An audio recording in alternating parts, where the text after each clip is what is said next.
Figure TV. Revolutionary salute. Revolutionary salute. Like, share, subscribe. Welcome to the House of Revolution. You know I'm your humble host. The y'all mean of revolution. Was Epstein a serial killer?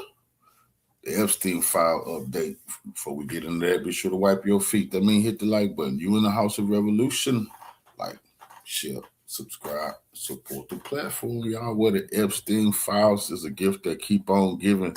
Let's get right into the content. Bodies found on the ranch in New Mexico. Let's get into the content. Salute. Billions of pages of documents related to Jeffrey Epstein, providing more information on the convicted sex offender's crimes. Among the files, claims bodies are buried near Epstein's Zorro Ranch in Santa Fe County. Tonight, the state land commissioner demanding an investigation. I'm going to keep asking questions and keep poking around until I get an answer. Those coming from an anonymous email in 2019 addressed to a local radio host. Aaliyah Chavez spoke with him and has the details of that email. Yeah, Doug, Shelley, we're also hearing tonight from the Attorney General's office, who says it takes these allegations seriously, but needs more information to do something about it.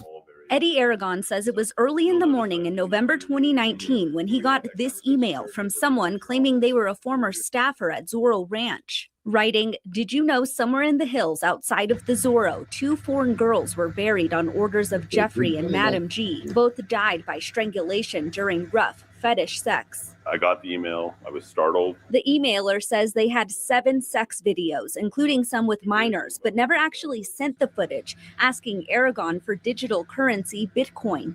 Approximately at that time, Bitcoin was worth about $8,000.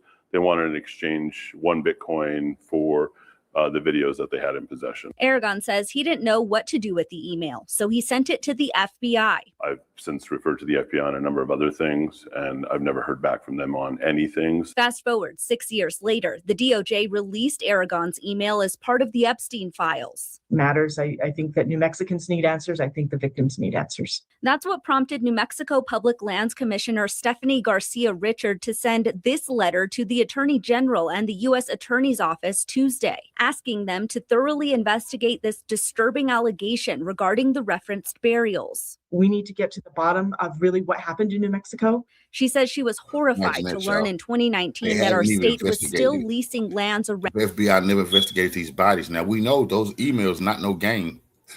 Powerful men are falling behind those emails. There's bodies around this ranch. Around Zorro Ranch to Epstein's company. I canceled the leases at that time. A month after Epstein killed himself in jail, the land around the mansion totals around 1,200 acres and hasn't been leased out since. We're thinking to possibly turn it into a memorial to honor the victims, or as some kind of wildlife sanctuary, perhaps. So that's what we're thinking for that land. Attorney General Raul Torres' office responding to Garcia Richard hours later with this letter. As we understand it, the allegations appear to be unsubstantiated, it says, going on to say they will work to obtain the original files. Once and substantiated. How can you substantiate it if you never went search? They say his body's there. You never went search. That's the BS that the people is tired of. The emails talking about bodies, everybody's taking those. And I'm gonna tell you something too. Little small news station like this gonna do some good work, because as I look around the country, these small news stations, they're doing some investigative journalism, like they did in their hometown right here about these goddamn bodies. CNN ain't touched it yet. Why MSNBC ain't touched this yet? They gonna be late to the party. The people is forcing them to cover this type of shit. Salute. Bodies on Once such information is obtained, our office will review it to determine whether any further action is warranted, and if so, the appropriate next steps. To my knowledge, no investigation has taken place thus far. It doesn't sound like anything is going to be taking place very soon. The commissioner says she's ready to offer all state land for investigation, but can't do anything about the ranch since it's privately owned, bought by new owners and renamed. Aaliyah Chavez, KOAT Action. Imagine that. So now they saying, oh, somebody else owned the ranch. They sold the ranch to a private owner. That's probably Epstein people up under one of his LLCs bought it again. We know how this shit is going. So they saying since a private owner own it, now they can't go there and just start digging up land. That's a goddamn lie. They must think the people stupid, and the pitchforks is finna come out, and the guillotine's finna be set up in America. They just don't understand. They better look. They better look all over this country. You got Republicans, you got Democrats. They don't even like each other. One thing they on point about, they trying to get to the bottom of what the fuck these disgusting perverts been doing at the top. So those at the top better understand it's some energy being harnessed, and it might just come back to haunt their ass if they keep playing with the people about this bullshit.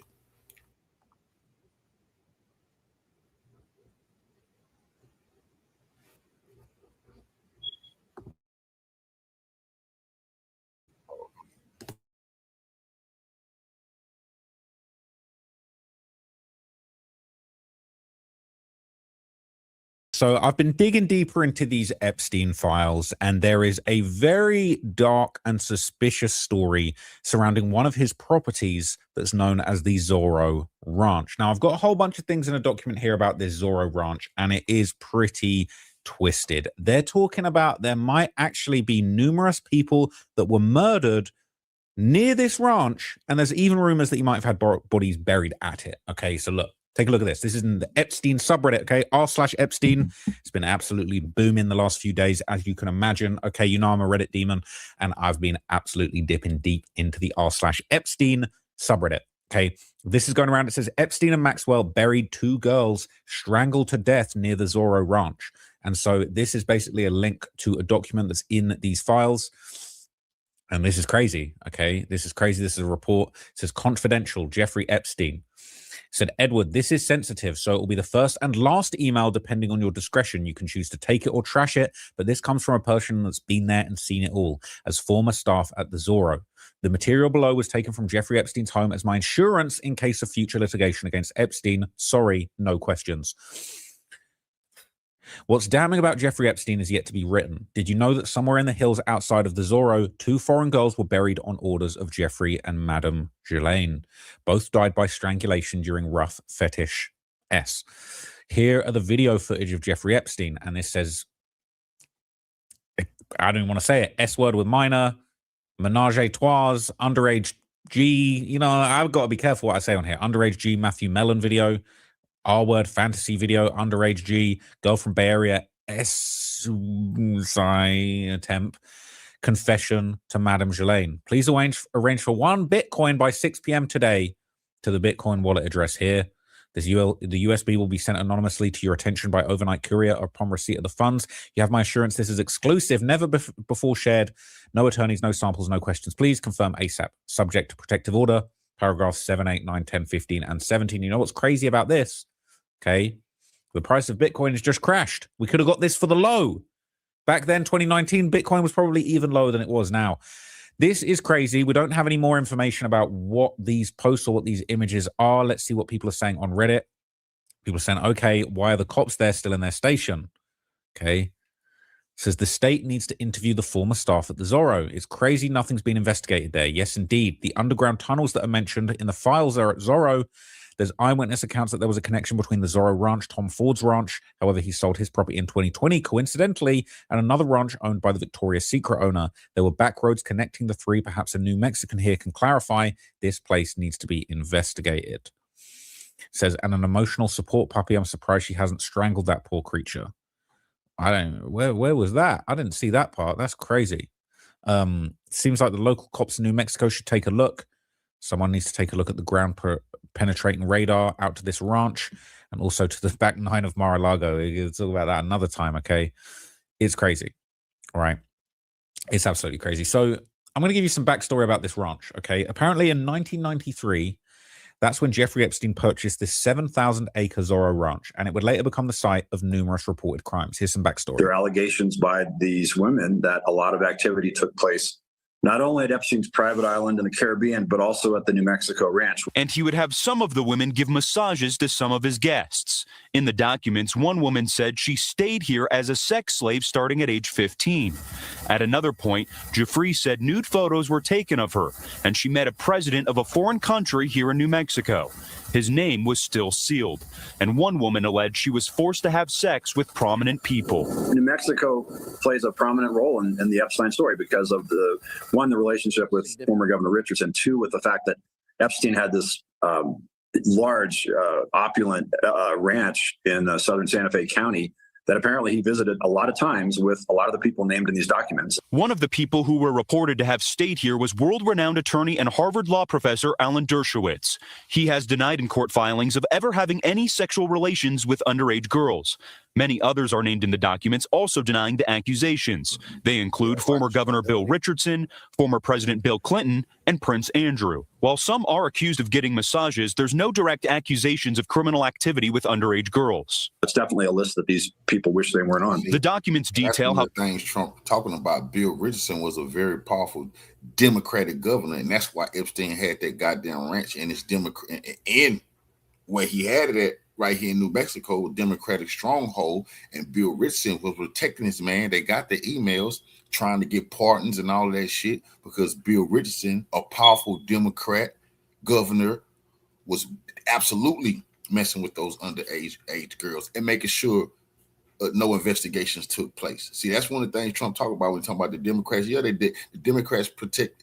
They just know that man Bill Richardson just died, so they were protecting Bill Richardson. They were protecting Bill Clinton. He on his deathbed. How some people were flown into the ranch on a small plane using this landing strip. KOAT legal expert John Day says more details are likely to come out in the years to come. There are 8 other civil suits that have been filed by alleged victims. So, look, the ranch is beautiful, right? I mean, this looks like a target sign. They need to drop a bomb on this bitch. They need to drop a big WMD right on this and just blow this shit up. Factory reset, okay? But there are definitely some skeletons in the closet at this ranch. Now, this is crazy. The comments have been turned off suspiciously. But interestingly enough, okay, reports from multiple sources actually revealed long-held plans for Epstein to basically establish a baby farm at the ranch. And we've discussed in previous videos, he had this twisted plan that he wanted to impregnate 20 women at a time and start a whole new wave of little PDFs just like himself. So this is a throwback article about how Jeffrey Epstein had hoped to seed the human race with his DNA. Okay, what a creep. He apparently basically, he had an unusual... Dude, like I said yesterday, this dude seemed like he ruled the fucking world. We're going to look at the... When your kids take their school photos, this dude, they was owning the school photos, the books. They was owning them. So from your child in high school to from your child in elementary all the way to high school, Jeffrey Epstein and them perverts, they were, because people never think about that. Who own the companies who making these photos of these children in these schools? Jeffrey Epstein and the small hats. Dream, he had hoped to seed the human race with his DNA by impregnating numerous women at his vast New Mexico ranch. Okay, he confided to scientists and others about his scheme, and according to 4 people familiar to his thinking, there's no evidence that it ever came to fruition, but he had a vision reflected in his long-standing fascination with what became known as transhumanism, the science of improving the human population through technologies like genetic engineering and artificial intelligence. He was charged with the trafficking, all right? He lied about the identities of his client, his wealth, his finances, all of this stuff. But basically, he used tactics to insinuate himself into an elite scientific community. All right, there's pictures. This is an archive, so we're not actually seeing the picture of the ranch. But basically, it talks about how he had scientists gathered at his Manhattan mansion, drinking Dom Perignon, all right, buffet lunches at Harvard's program for evolutionary dynamics, flew people all over the world, all right. You know the type. Runs up the bill and slips out before it's paid, like Nathan Watkins. Watkins...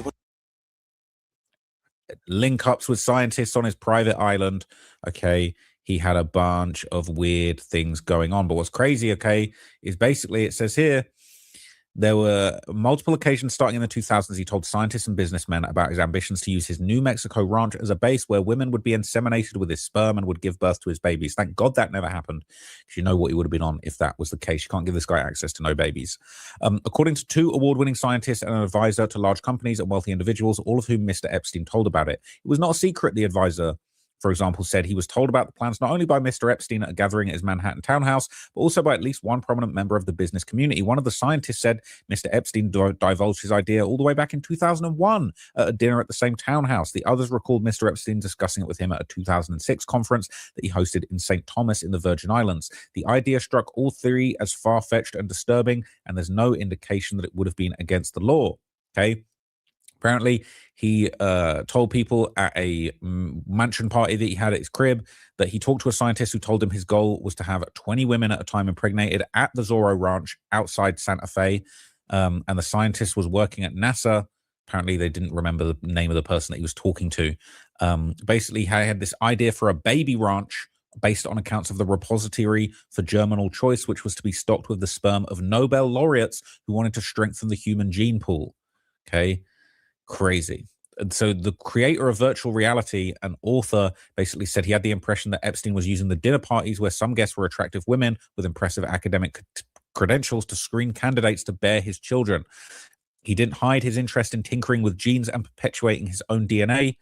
It's just twisted, all right? It's actually twisted. He was looking to have these hot scientist women that he was going to try and groom and inseminate at his ranch. This guy is just disgusting, okay? It is actually disgusting. The fact this was going on is just horrendous, okay? And everybody denied knowing him. They didn't want to talk about him. They didn't want to have anything to do with him.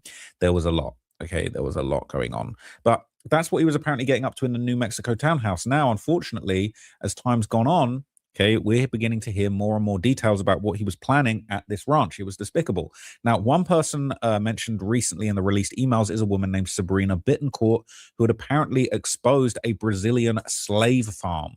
Okay, this is crazy. Look at this. Woman behind the arrest of faith healer John of God after claiming he was running a slave farm commits the Jeffrey at her home in Barcelona. Sabrina Bittencourt died after accusing her faith healer John of God of abuse. She claimed he kept women captive and exported their children onto the black market. The faith healer has been accused of abusing hundreds of women in Brazil.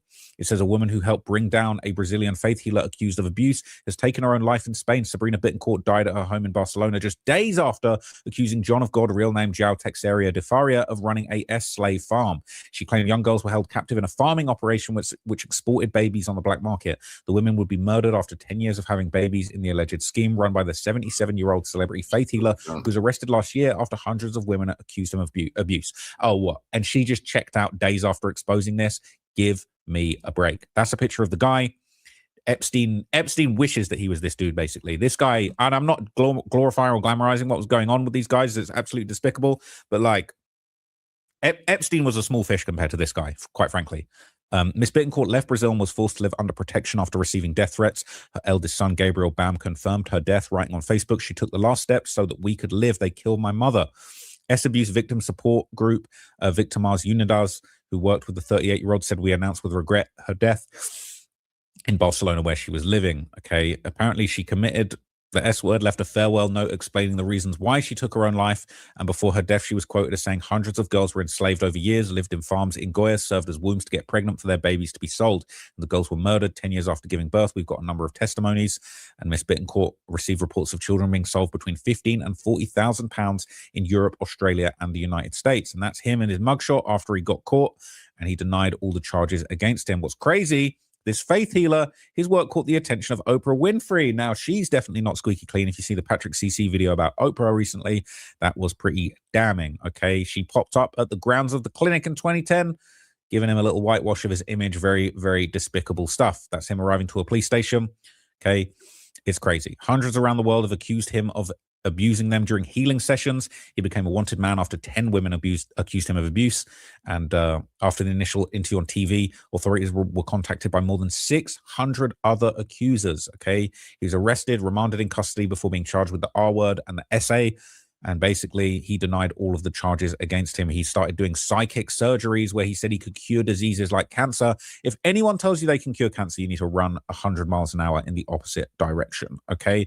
And funnily enough, what do you know? Former US President Bill Clinton and supermodel Naomi Campbell are among those rumored to have visited him. Those are a couple of names that have come up in recent videos regarding the Jeffrey Epstein. So In a released email quoting the article after her death, it was alleged that something similar was actually going on at the Zorro Ranch. Black market babies. Okay, this is another leaked email. This is basically said an external email. Woman who accused John of God cult leader of R word mysteriously kills herself at Spanish home, and basically says blank spoke of this going on at Zorro Ranch. She said has said on record that Epstein offered her money to do this, birth babies for black market use. Thank you for investigating this. So apparently this was known, right? And they're linking to the woman, says they were definitely breeding for horrible purposes. I hate how they're not redacting the right things. Every redaction that protects a bad guy should be added to the list of charges for a day of reckoning.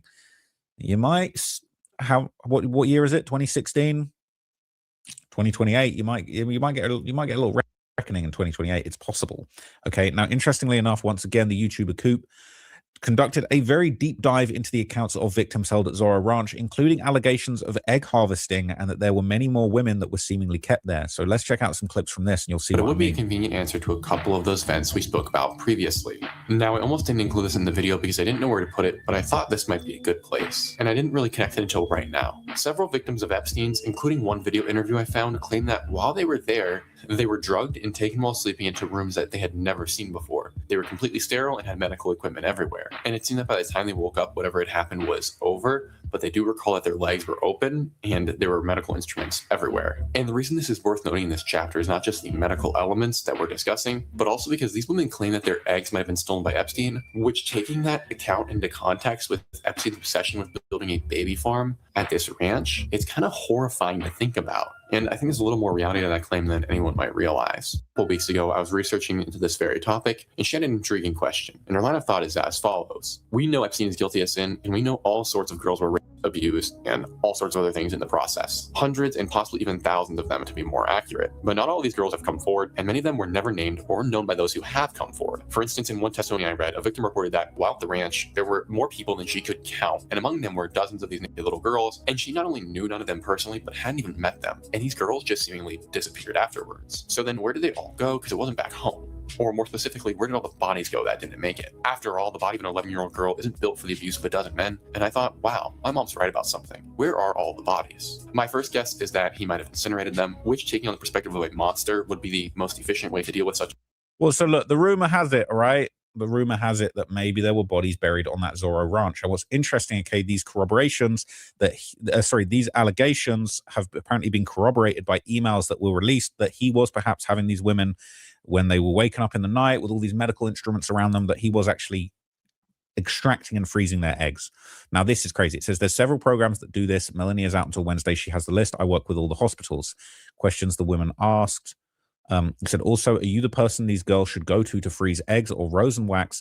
Which hospital are you associated with? What group?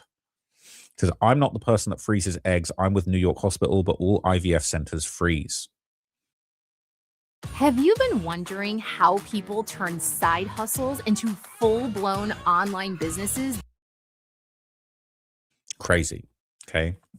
So apparently he might have had this egg freezing operation going on. And what's even more crazy, back to that little documentary, apparently in 2009, police discovered a burial site in nearby West Mesa that contained the remains of 11 women and an unborn child who disappeared in 2001 and 2005. And some people think maybe this has something to do with what was going on at the old Zorro Ranch. Commented about something known as the West Mesa murders. On February 2nd of 2009, a woman and her husband were walking along the mesa, which was less than a mile from their home. During which time, as they strolled along, their dog began tweaking. Not just barking and digging like dogs sometimes do, but ferociously attacking the ground. Confused, the owners approached to get him to stop so they could continue their walk, but before they could, the dog had begun digging up a bone. The owner, familiar with animals, and her husband knowledgeable about what to expect out in the desert, knew this wasn't the remains of an animal, it was most certainly a human bone. So they called the police, showed them the bone, and the authorities got to digging. And that day they found the first body, then another the following. Shocked, they hopped onto satellite view and could see a bunch of disturbed plots of dirt next to each other in that same area. So they continued digging and uncovered the horrifying fact that between 2001 and 2005, 12 bodies were buried in the Arroyo Plain in the West Mesa of Albuquerque, New Mexico. There were 11 female bodies of varying ages and one baby skeleton still in the womb. Using satellite view, the police could see when the man had come and gone over the years. They scrolled back and saw the first hole appear in 2001, the last in 2005, and across the area were a whole bunch of power tracks that kept coming and going. However, the man himself would never be in view. meaning for nearly 5 years, this sick animal had returned to add to his collection. But unlike other killers, he never intended his victims to be found. In fact, he seemingly had everything laid out to the T. The burial site was about a half mile from the end of a suburb being built. Each year, more and more homes were added, until in 2005, the same year he stopped burying the bodies in that location, the developers had begun padding the ground over the bodies for a building. And that should have been it. The plans continued to grow from there, with developers anticipating building thousands of new homes on top, eventually covering up and extending well beyond the burial site, which would ensure that no one would ever find the bodies. Except things didn't quite work out that way. In 2008, when the developers were mere feet away from covering the bodies permanently, the housing bubble burst and development halted. During this time, the neighborhood began petitioning for a retention wall to be built to prevent flooding, and because of that, the channel that the water now went through slowly exposed the bones over time, until all it took was one determined dog to reveal them. And yet, despite nearly 2 decades of investigation since, a killer known as the Bone Collector has never been uncovered. Meaning, yes, he is likely still out and about. My heart truly does go out to these victims. And so the killer known as the Bone Collector, they never found out who was responsible. And as of today, 2026, the case still remains unsolved, and the police have identified an additional 8 individuals who went missing under similar circumstances during the same period. So that could be as many as 18, 19 people that went missing as a result of this. So when the bones were found in 2009, yes, it was a shock to our community and to the police department. Liz Thompson is a retired APD homicide sergeant who worked this case for nearly a decade, along with Ida Lopez. We have persons of interest that we're looking into, and we continue. So I just don't want it to be out there where we're losing tips because people assume that we've got this number one suspect, and we're not there yet. And clues are far and few in between. What it doesn't have is a lot of physical evidence. These women's remains were bones. There was no clothing. There was no jewelry. There wasn't physical evidence. Police say there are 8 women still missing from 2003 to 2006. According to investigators, their cases share similar circumstances as the West Mesa victims. It's extremely gut-wrenching, heart-wrenching that so many families don't have answers, including that there are still women that were on the list of missing women who haven't been found. And that's extremely important, that there may be additional burial sites. APD also said in the last 2 weeks, they served a new search warrant regarding the case, but didn't go into the specifics about that warrant. So could Jeffrey Epstein actually be the person responsible for this? It does track. It sounds like he was talking about all these plans to inseminate women from 2001. That's when these murders started happening. It does actually line up. Now, we don't know for sure. This is still unsolved, but it is very suspicious. And the fact that his Zorro ranch was in the area, there's talk of all these weird things that have gone on behind the scenes. There's other people. Tom Ford's ranch was in the area. He sold his ranch conveniently. Shit started going left. It's actually crazy, okay? So I'm going to do one more video on Jeffrey Epstein, and then I'm going to move on, because it's actually affecting me mentally at this point. I do want to dig into these things. As I've said to you guys before, like, part of the purpose of this channel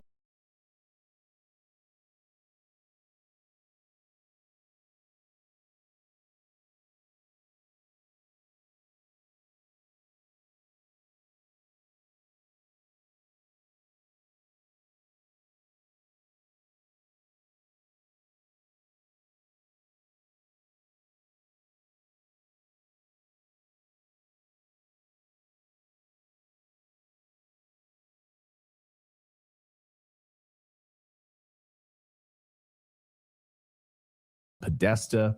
And inside those emails were many references to pizza parties, all sorts of weird, potentially, coded words. And it struck one reporter as bizarre, as if the term pizza was code for something very dark, something related to pedophilia, perhaps. After all, John Podesta swims in creepy circles, to be sure. His brother Tony, for instance, seems to really love creepy child abuse artwork hung right in his house. Here's just a few examples of that. Our next guest, Liz Crokin, is the first journalist to actually connect the dots in all of this, putting all of this together. She saw patterns where Hollywood elites and politicians were openly communicating about child sacrifice, sex trafficking rituals, pedophilia, joking about it in emails, and yes, pizza, of course. Here's one example. Chrissy Teigen, married to John Legend. Here's just one example. Johnny and I are on our way to the Hollydale, and Karina Belanoff is serving a nice 4-year-old cheese pizza with adrenochrome. Okay, I would never think to post something. Why would you joke about that?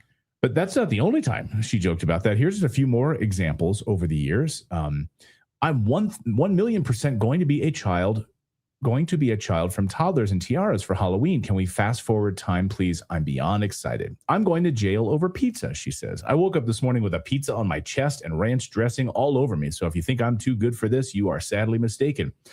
It's actually so ridiculous that most of the plane just laughs hysterically when someone just comes on with pizza. Then at the bottom, accidentally went to the children's aquarium looking pretty pedo bearish, cruising the parking lot. Like joking about being a pedophile star. I mean, it's so bizarre. Then the lower right, seeing little girls do the splits half naked is just, I just want to put myself in jail. Toddlers and Tiaras. So journalist Liz Crokin took them to task, specifically Chrissy Teigen, and John Legend had something to say about that. You need to take my family's name out of your mouth before you get sued, John Legend wrote to her, initial tweet. Chrissy, you run in circles with people who rape, torture, and traffic kids. This is a fact. I expose sex trafficking for a living. Liz is an investigative journalist who first broke the Pizzagate story wide open from the 2016 WikiLeaks emails. And we have to give credit where credit is due. Liz, welcome to the show. Great to see you.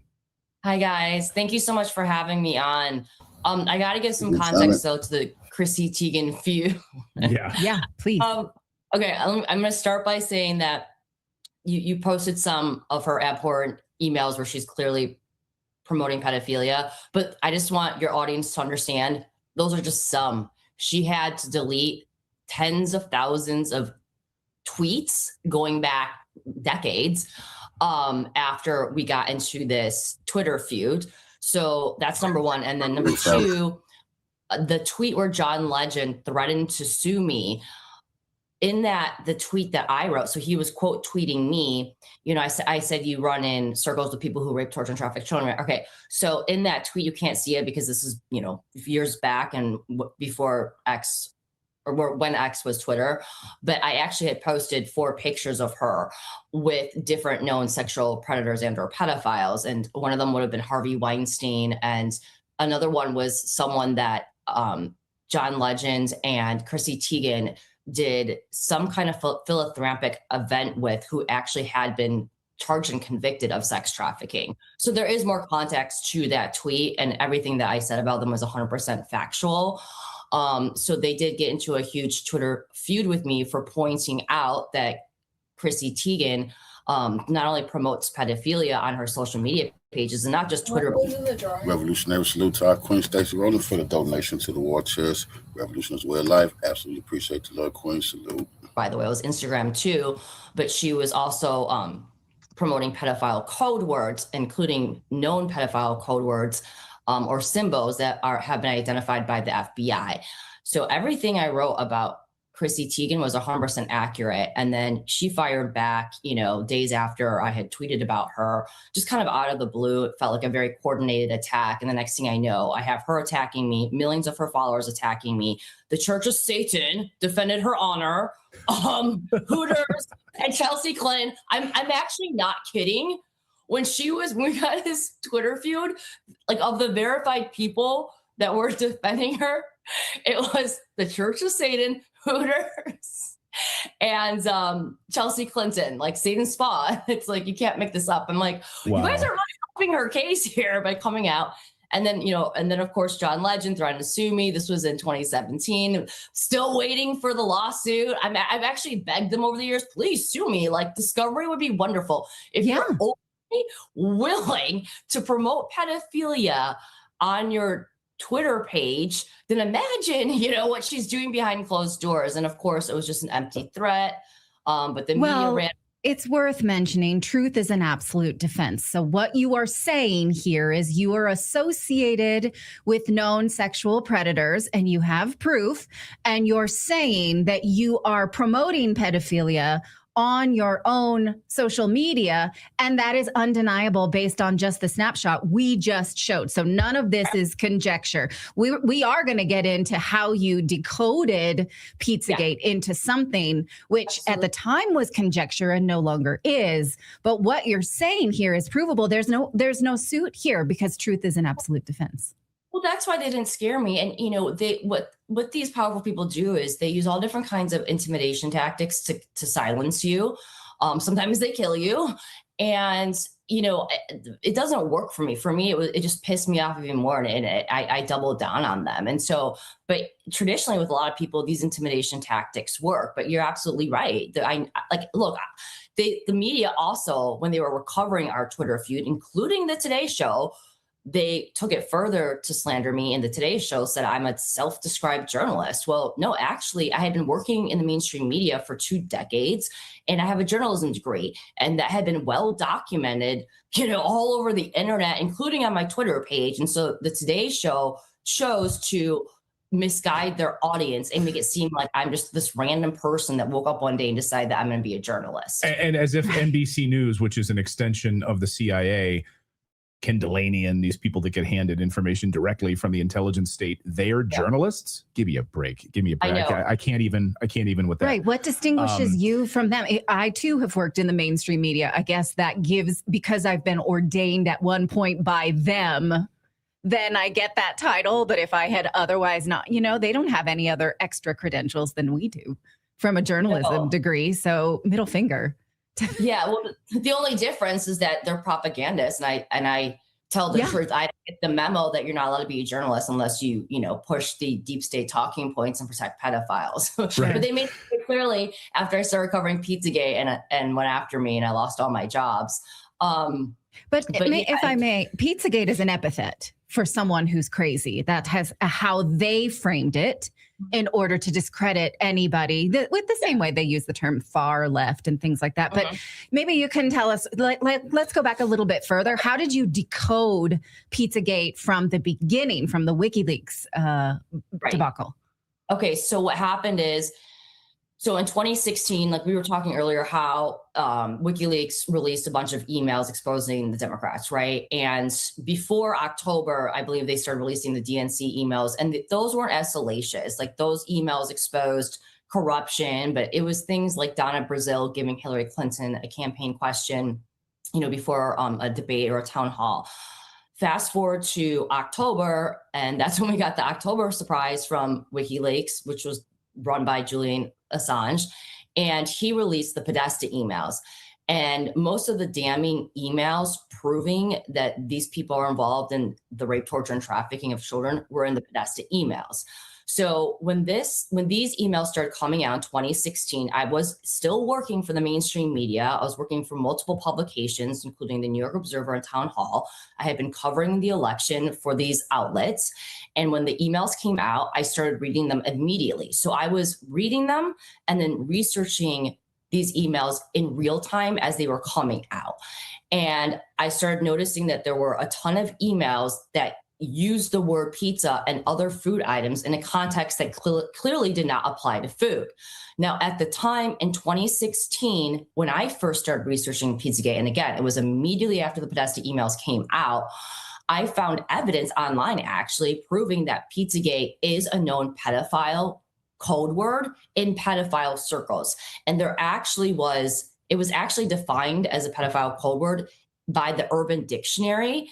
And it was still up and active when the Podesta emails came out in 2016. But here's what gets interesting. So I'd be researching the Podesta emails and researching, is pizza a pedophile code word? What's the definition, the street definition or slang definitions of these words? And I would see, the Urban Dictionary or other sites pop up explaining that it's a pedophile code word. And then I would check back a few hours later the next day and it'd be gone. It'd be gone. And so I watched in real time, you guys, how they would scrub evidence that pizza is a pedophile code word and other things. That's wait. And were you broadcasting at the time about this, or you were keeping this to yourself as you were doing the research? So they were seeing somebody logging onto the website and checking this stuff out, and then they were removing it? Yeah. So I don't know if I was doing my YouTube videos yet, but I was tweeting and I was writing for those publications. But I actually was tweeting in real time a lot of the things I was finding. Wow. And they were starting to just scrub it. Did you find out who was behind the Urban Dictionary? Like who funded it, ran it in your research? Well, that specifically, that getting scrubbed. And by the way, I got a screenshot of it that I still have in one of my Substack articles. But so I managed to get screenshots of a lot of the stuff they were trying to scrub. But what we learned from the Epstein files that were released 2 Fridays ago is that Jeffrey Epstein was working with an agency, and he was paying an agency to remove stuff from the internet and scrub stuff from the internet. Really? And also flood the internet with positive articles about him. So this is not a secret. This is a known thing that they do. And I do believe that some of the things that got scrubbed, it'd be right after I tweeted about it. Like I'll give you another example. There was an obituary and some other stories, including in some mainstream media, about how John Podesta's mother had adopted, I believe it was 25 children. And that's just weird. Like who adopts 25 children? What's going on here? And, with all the red flags with John Podesta's emails and the pedophile codes in his emails. And so I tweeted about that. And next thing I know, like those sites are scrubbed. And so I watched this stuff happen in real time. And then fast forward again to 2 Fridays ago, we get it confirmed that Jeffrey Epstein was doing that. So if he was doing it, of course, his pals and associates were too. This is one of the techniques that they used to hide the truth from the public and to make people like me appear to be less believable. Because here's the thing, if they hadn't scrubbed evidence that pizza is a pedophile code word in 2016 from the internet, then people would have gone on the internet on their own and researched it, and it would have popped up and they would have said, hey, maybe Liz Crokin isn't so crazy. Instead, they would Google it and they would get no evidence of it. It's the incuriosity just floors me. And I think I saw this, during COVID, like there are some contraindications of taking this vaccine. Is the media interested? Not at all. Nope. Don't want to look there. This is just indicative of, hey, these are some concerning things. We're journalists. Don't we follow this? And the mainstream media is like, no, we actually don't. No. We don't do that. So how far did you have to go back to see that these code words were indicative of something? So this is not something that, these nefarious circles made up. They were perpetuating it. I guess people who see this in Epstein think that they had just made it up, but that's not true. How far back does it go? I think the Urban Dictionary entry is from 2010, but it's been used before then. Excuse me. They've been using pizza as a pedophile code word for a very long time, for several years. I think it goes back way beyond 2010. And it's my opinion that they chose the word pizza because pizza is something that children love. Pizza restaurants are where kids go to have birthday parties. Chuck E. Cheese is like a pizza franchise where, dedicated to kids. And so I think that that's why they chose pizza. I mean, I don't know who chose that word. And to some pedophiles, it has different meaning. To some, it's child porn. To others, it's just kids. But it is definitely a pedophile code word. And so what happened after 2016 is I was able to go through all these emails and find that, Podesta and his pals were using pizza in a context that does not apply to food. So I'll give you an example. Tony Podesta had one email where he emailed John and he said, I'm going to get pizza for an hour. And it's, how do you get pizza for an hour? You can get a service for an hour. You can get a child sex slave for an hour. You can't get pizza for an hour. It makes no sense, right? And then some people love to say, oh, it's drugs. Well, how do you get drugs for an hour? Like if you're going to get cocaine, like you're going to rent a consumable. Yeah. So that doesn't make sense either. And then there, there was other emails where it would be, there was one email where they talked about going to a pizza party, an adult pizza party, but there was a bunch of adults going to the adult pizza party, but they only had one slice and they needed to know how many adults were going to be attending. So they knew how thinly to slice it. Oh. And then in between these emails, you would see emails, for example, Tony Podesta, like I'm still, last night was fun. I'm still in the torture chamber. And then you look at other emails where they're not even talking about pizza, but they're talking about going to pool parties, adult pool parties, and having children there as entertainment. And then another red flag that is an indicator that these people are trafficking these kids is they list their ages. And so we see that in the Podesta emails as well, where there was one email in particular that was sent by Tamara Lozado. She was Hillary Clinton's chief of staff when she was a senator. And she sent an email to, I believe, John Podesta saying that she would be providing transportation for the children. And she listed their 3 names with their ages for their entertainment for a pool party. Well, so I would read an email like that, and it's like, okay, this is weird. Kids, entertainment, pool party, the age is listed. And that's what traffickers do. They will list the ages because the clients, the customers, they have preferences. So they want to know the ages of the children because they're purchasing them, right? And we saw that in the Epstein files as well with the new emails that were released 2 Fridays ago. So I'm looking at this email written by Tamara Lozado. She works for Hillary Clinton. She's emailing John Podesta. Then I start looking into her, and I find out that she has a password protected website called Evie's Blog, where people can see infants, quote, raw and uncut. And there's all these pictures of children. And then on the right side of the website, there was all these tabs that were acronyms or they were just porn words. So they were the kind of words that you would see, you know, on a porn website, or you would see on just a blatant, you know, child porn website. Like I remember one of them was baby ambient and like just all kinds of crazy twisted stuff. And I have screenshots of all that stuff too and document that stuff. So when you take the known pedophile code words in the emails and then the other emails, like children's entertainment, they're listing the children's names. And then you find out that this woman that's emailing about the children for entertainment runs a website that literally has all the markers and all the hallmarks of a child porn site. Then you start to see the picture and it becomes very clear that these people are involved in trafficking children. So Podesta, Hillary Clinton, I mean, I keep hearing from my sources, I mean, just how Hillary Clinton is all tied into this. And she's, you know, seems to have skirted a lot of this by now. And we're going to hear from her testimony, maybe, or maybe she'll plead the fifth. I don't know, with Bill Clinton at the end of the month here. Right. My expectations are low for them to disclose. I mean, how easy is it to just say nothing to Congress? People do it all the time. Yeah. Well, I mean, as of right now, she's acting like she wants cameras in there and full transparency and just bizarre, and that she's going to talk. But, you know, I mean, have they ever told the truth about anything? No. So I doubt it, but it'll be interesting. We'll see. So when you look at Podesta, sorry, go ahead. Oh, sorry. Can I chime in? Because I don't want to interrupt too much, but like, I'm trying to wrap my head around this because this is like, you know, at the time this was going on, I wasn't in journalism at all. So, you know, I wasn't involved with Redacted. You know, I was just a normal person working like a normal job, I guess. But why is it what I remember Pizzagate being is that there was a particular pizza place that the Clintons owned and there was like a child sex trafficking ring in the basement? Why is that? I know it's probably just unpacking the propaganda, but why is that the only image I have of this? Like none of this that you're saying now was ever like, I had no idea it had anything to do with the whole ring of people. And that's what it was like. How did they get me to believe it was just a single pizza place in, I believe, like Washington, D.C. that the Clintons had something to do with? Like, how did we get there? And then they could label you a conspiracy theorist because about that one particular pizza place.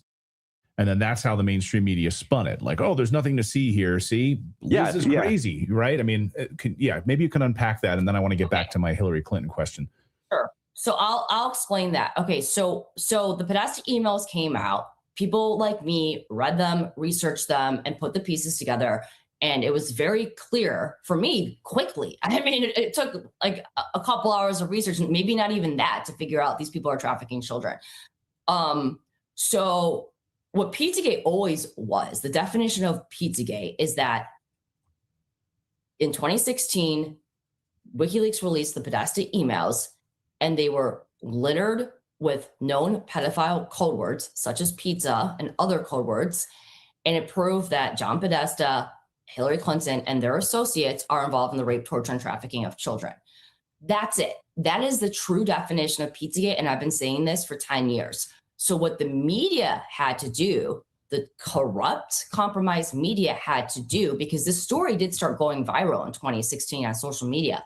What the media had to do is they had to create a PSYOP to distract from what the true definition of Pizzagate was. So that's when they weaponized the mainstream media from every network, from MSNBC, CNN, Fox News, all the print publications. And they came up with a new definition of Pizzagate. And their new definition of Pizzagate is people like Liz Crokin are saying that Hillary Clinton is trafficking children in the basement of a pizza shop in DC. And that's Pizzagate. And that was never true. That is never what Pizzagate was about. Where did that story even come from? Was it totally manufactured? The entire media just started going with it at the same time. And again, like every network from Fox News, like Daily Wire, CNN, and because they understood that if people understood the simple and real explanation of Pizzagate, which is the Podesta emails prove that they're trafficking kids because they're using known pedophile code words. That's it. They knew that if that definition got out to the masses, then they would probably figure it out. So they had to create a diversion, a new definition of it to make it sound so ridiculous. Like, oh yeah, Hillary Clinton's just sitting in a basement of a pizza shop trafficking kids. Right.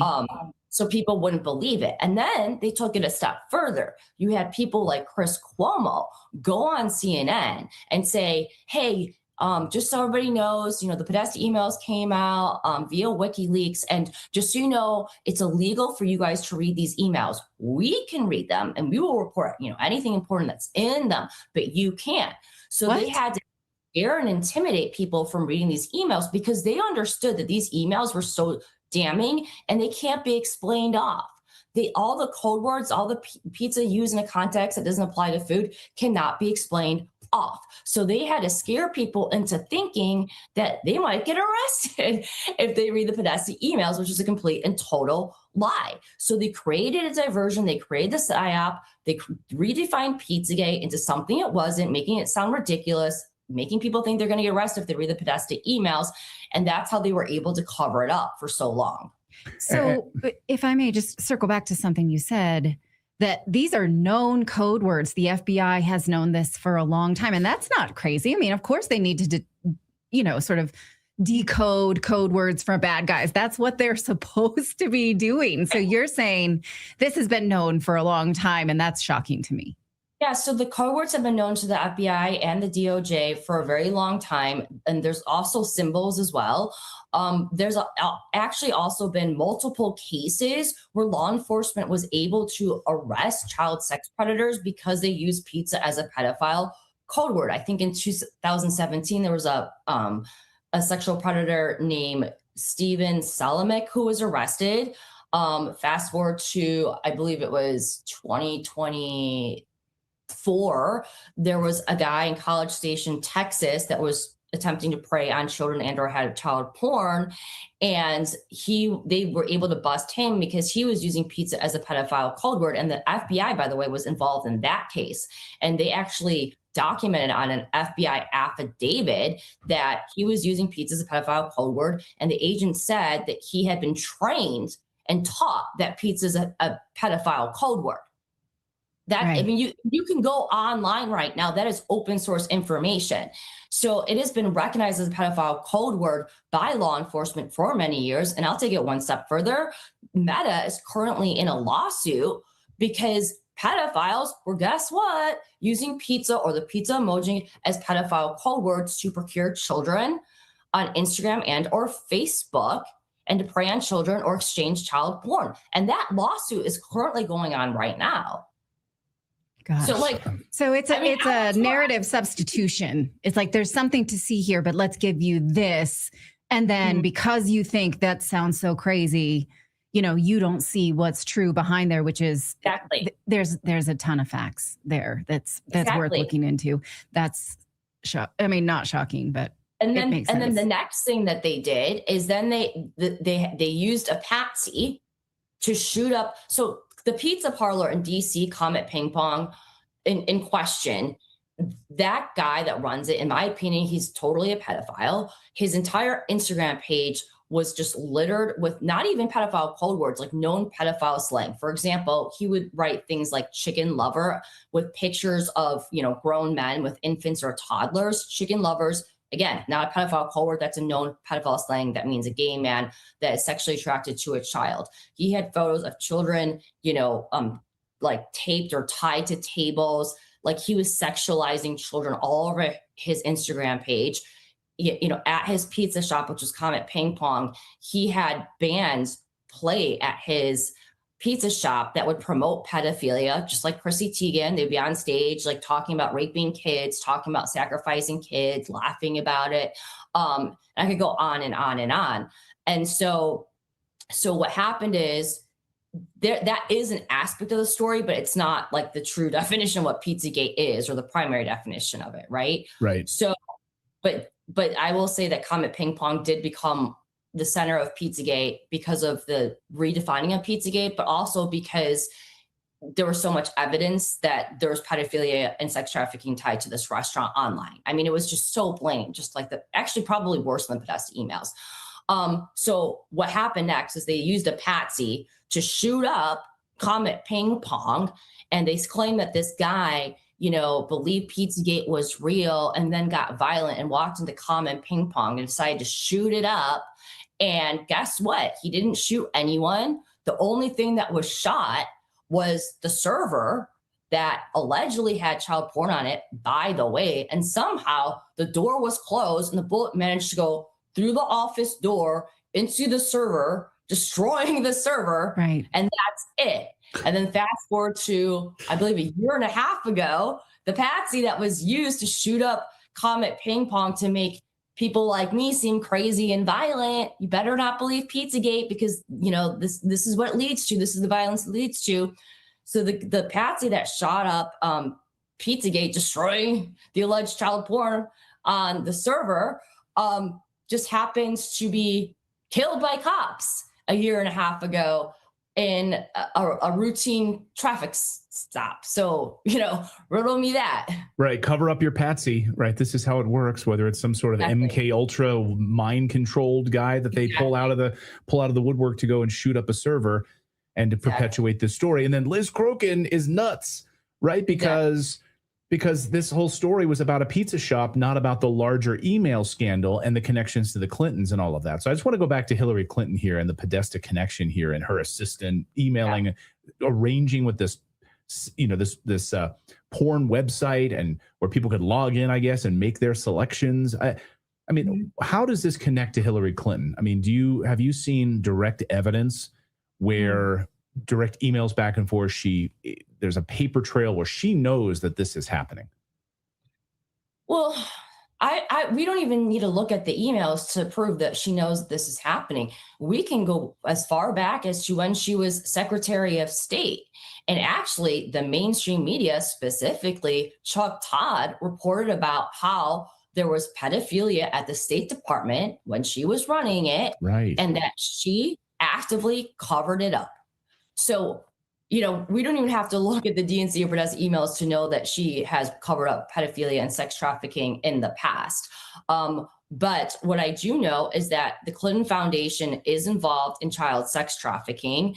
Anthony Weiner's laptop has evidence on it that proves that Hillary Clinton is directly involved in child sex trafficking and crimes against children.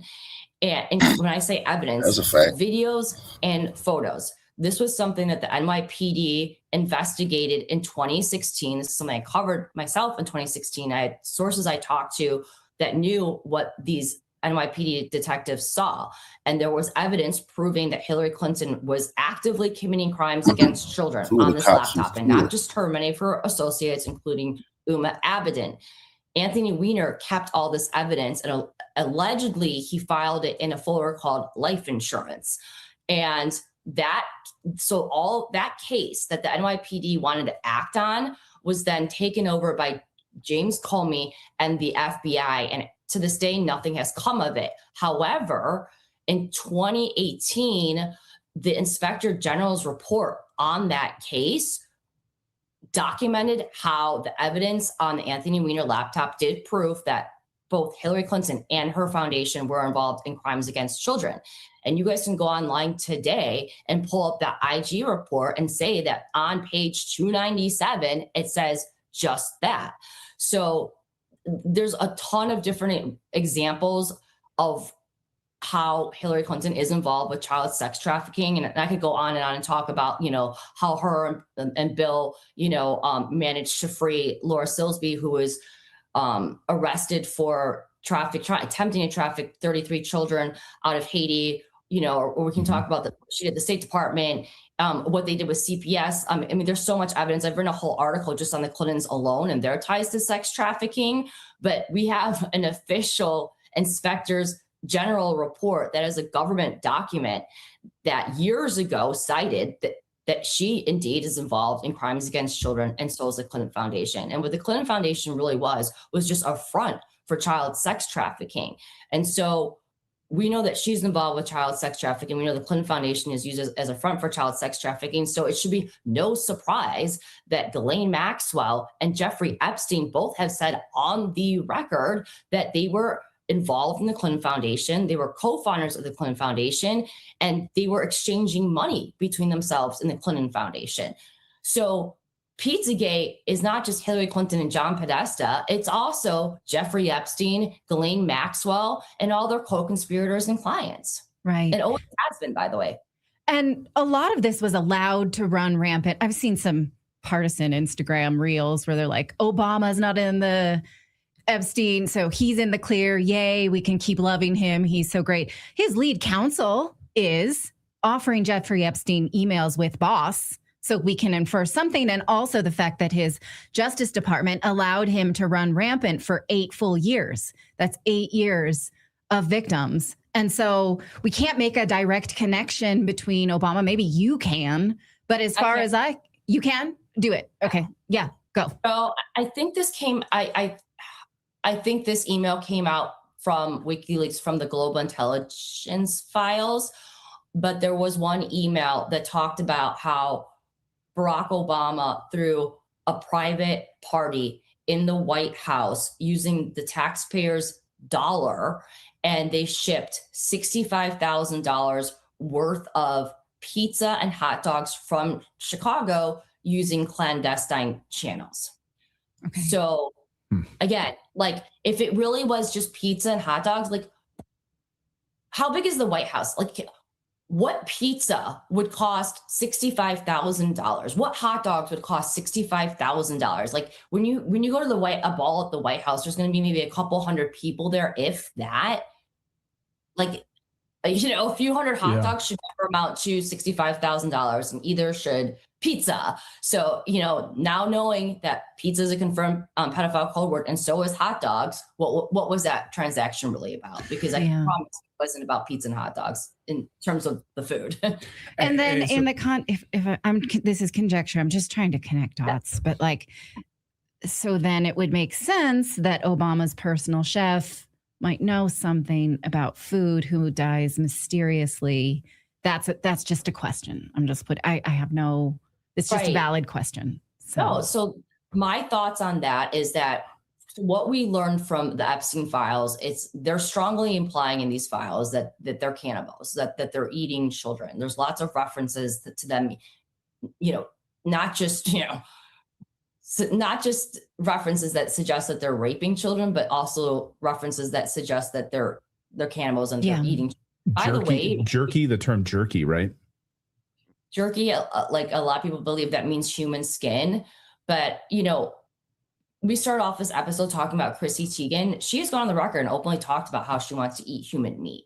There are a lot of elites don't even hide it. Like, some of them brag about how they're cannibals, or there was a whole docuseries that came out about Armie Hammer, and he openly talked to people about how he was a cannibal. He would date girls and brag about how he likes to eat human meat. He actually asked one of his girlfriends if she would remove a rib so he could eat it, and he said that he was actually looking for a surgeon that would do it. Some of them don't even hide it, but Chrissy Teigen's on camera.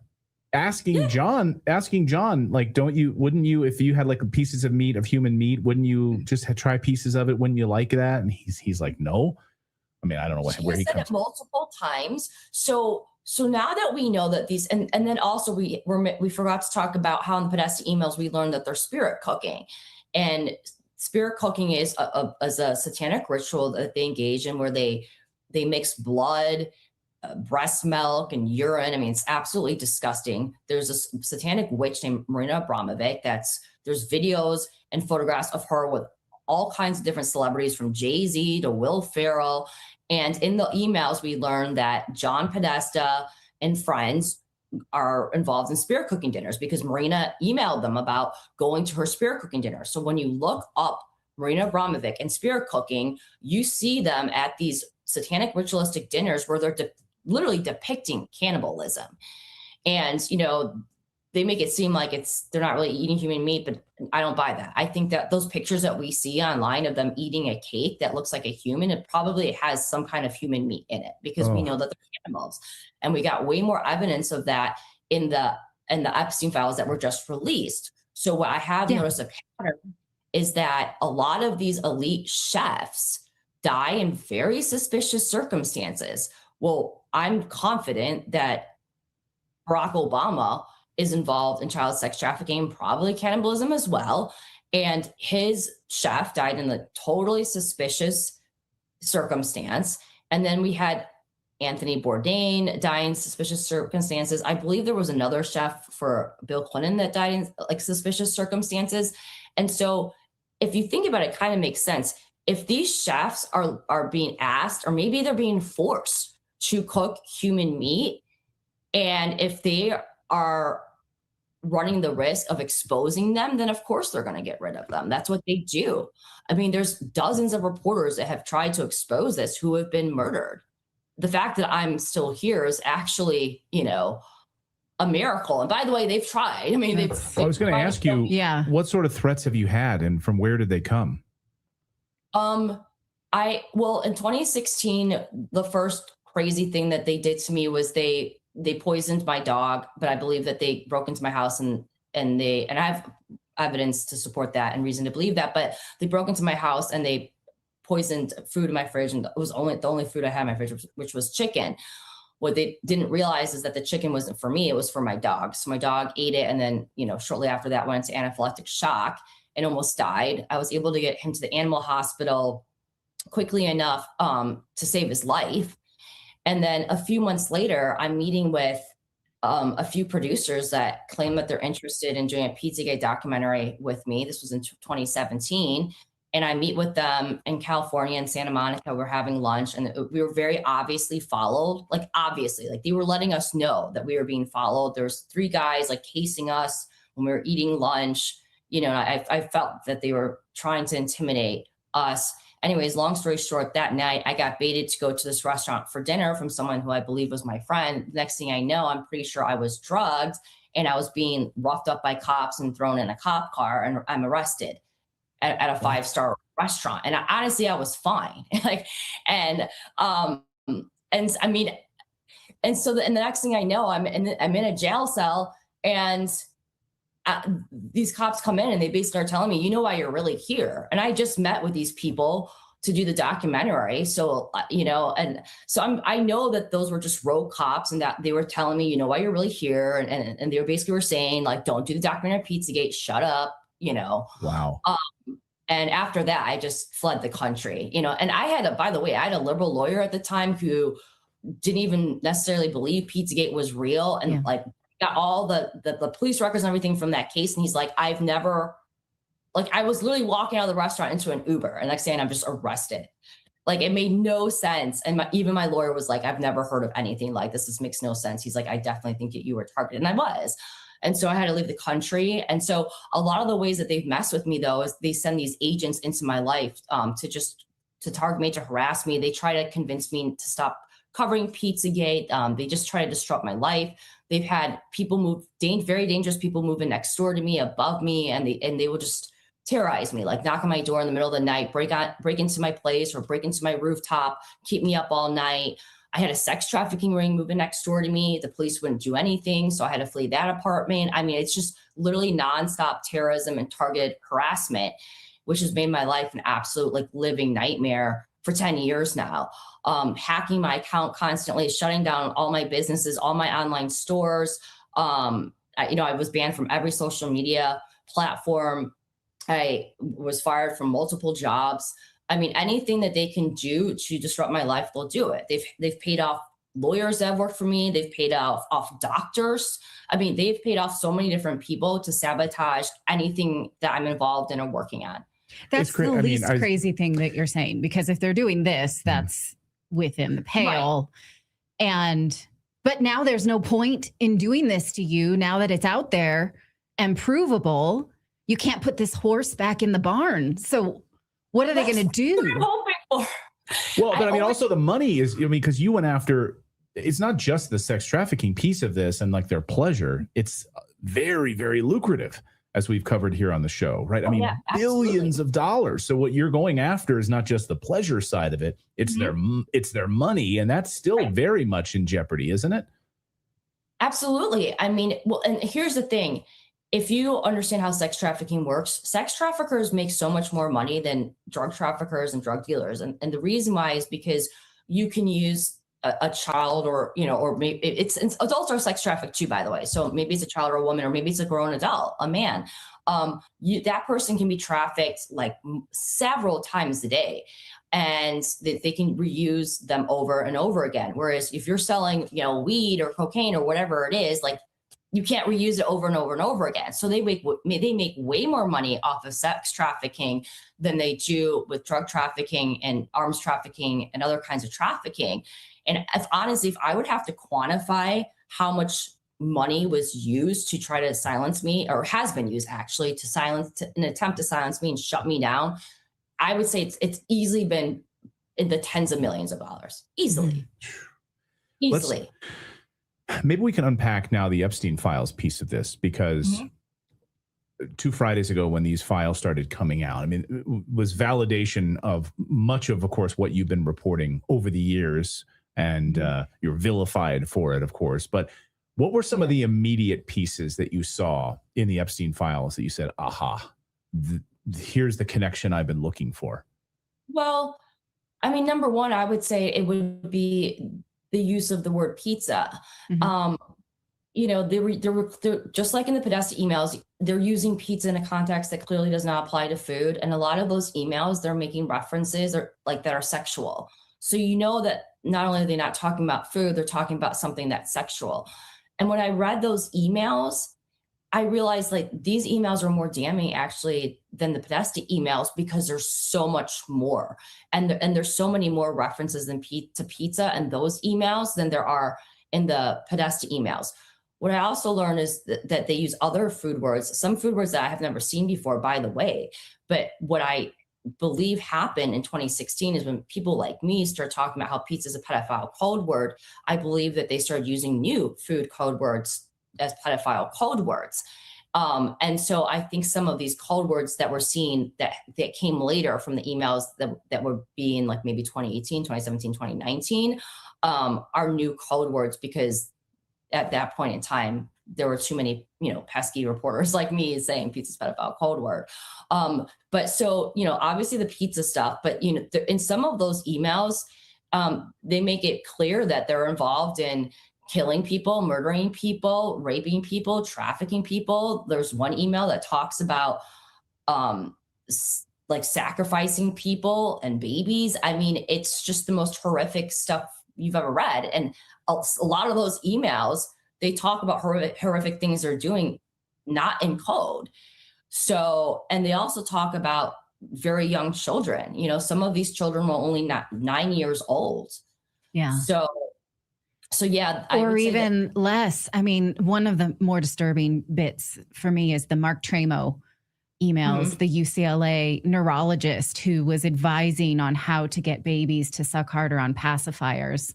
And UCLA has him still teaching college students, has stood by him. I heard that they're not going to renew his contracts. But they did not fire him. He's still there the rest of the semester, I guess around it's a right children. to work. It's a right to work state, right, in California. So it's almost impossible to fire anybody in that state, right? Yeah. Even if they're pedophiles and they're telling, it's awful. Yeah. It's validating my disdain for academia and choice to keep my children away from it. It's disgusting. When you think about the smoke, I mean, there's a lot of smoke in these emails. When you're looking at these 3 million, and of course, Congressman Massey, who's been on the show, and Ro Khanna, they're actively working on trying to get these names unredacted, which they did yesterday, some of them, but not all of them. Where do you think there's fire to be seen that we haven't yet seen in these emails? Some dots that or pieces that you've been connecting that heretofore we haven't seen yet in your research? Well, I mean, if you want to, I'm happy to name names because people have been naming names.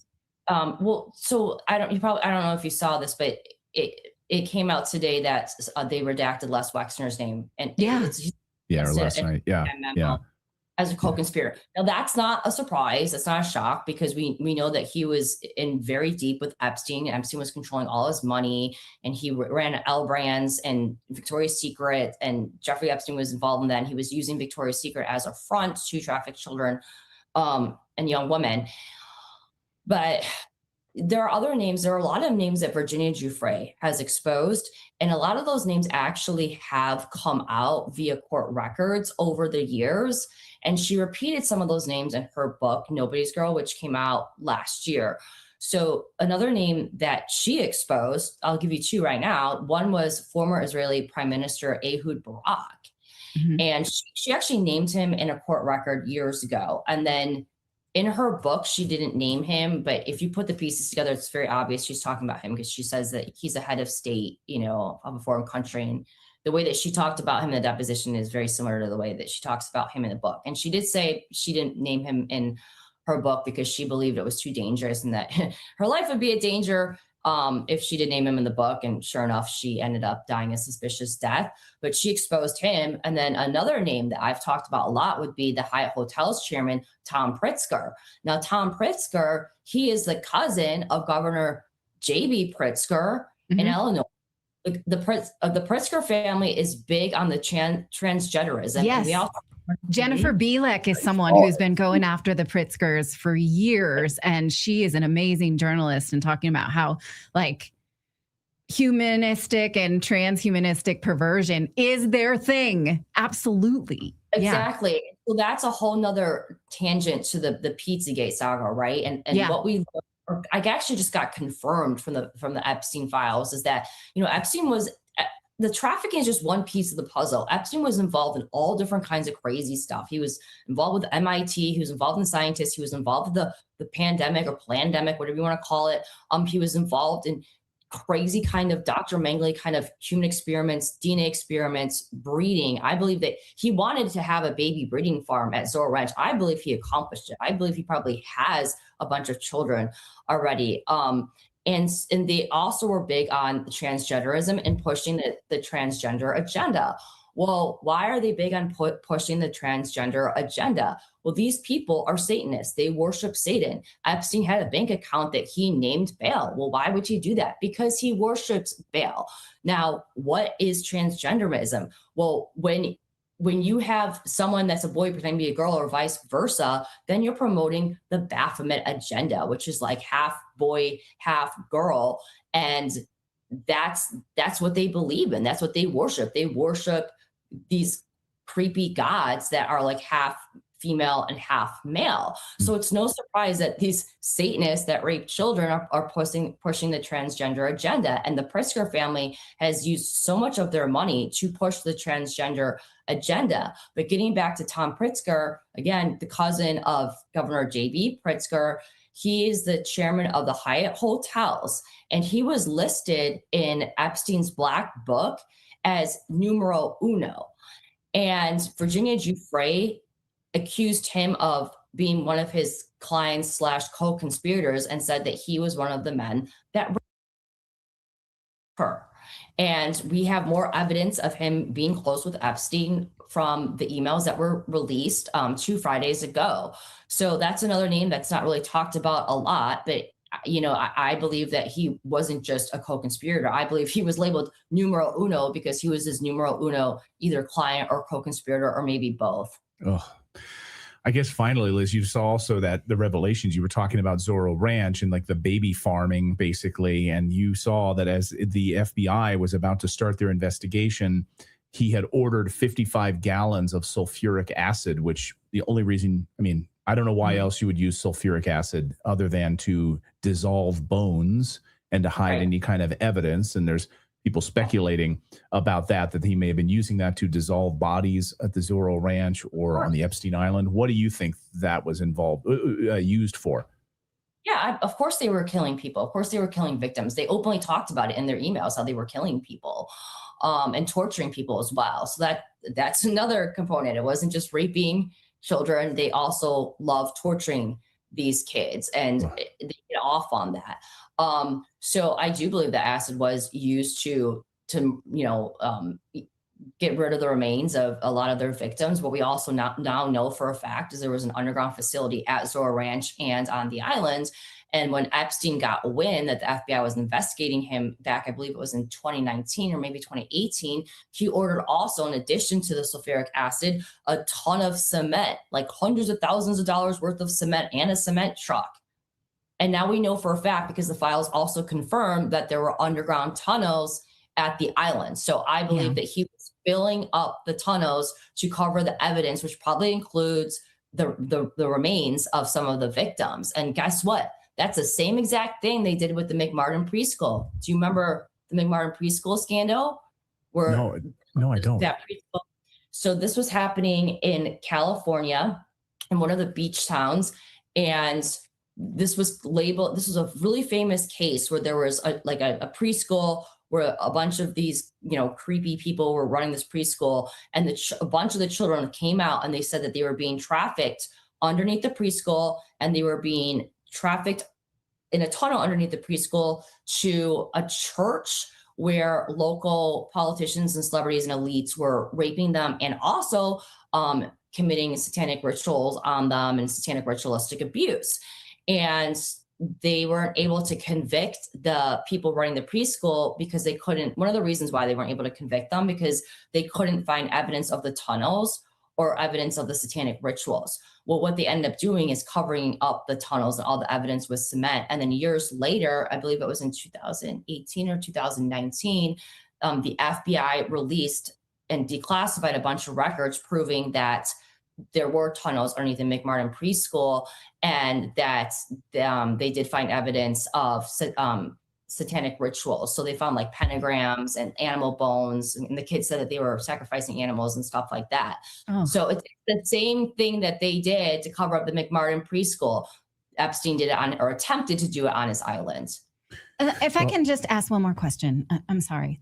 Because I'm trying to make this connection of like, what was his grand plan? What was his dream? So to be making these babies and breeding sex slaves, basically. Mm-hmm. And then in the other context, it's let's create a business around sex tourism and he was asking for advice. How do we get around local legislation so that someone can just go on a wild sex vacation and have full access to sex slaves? Can we put those together? That the idea was we'd have sex tourism where you go somewhere and have full access to fully bred sex slaves. Can we make that leap?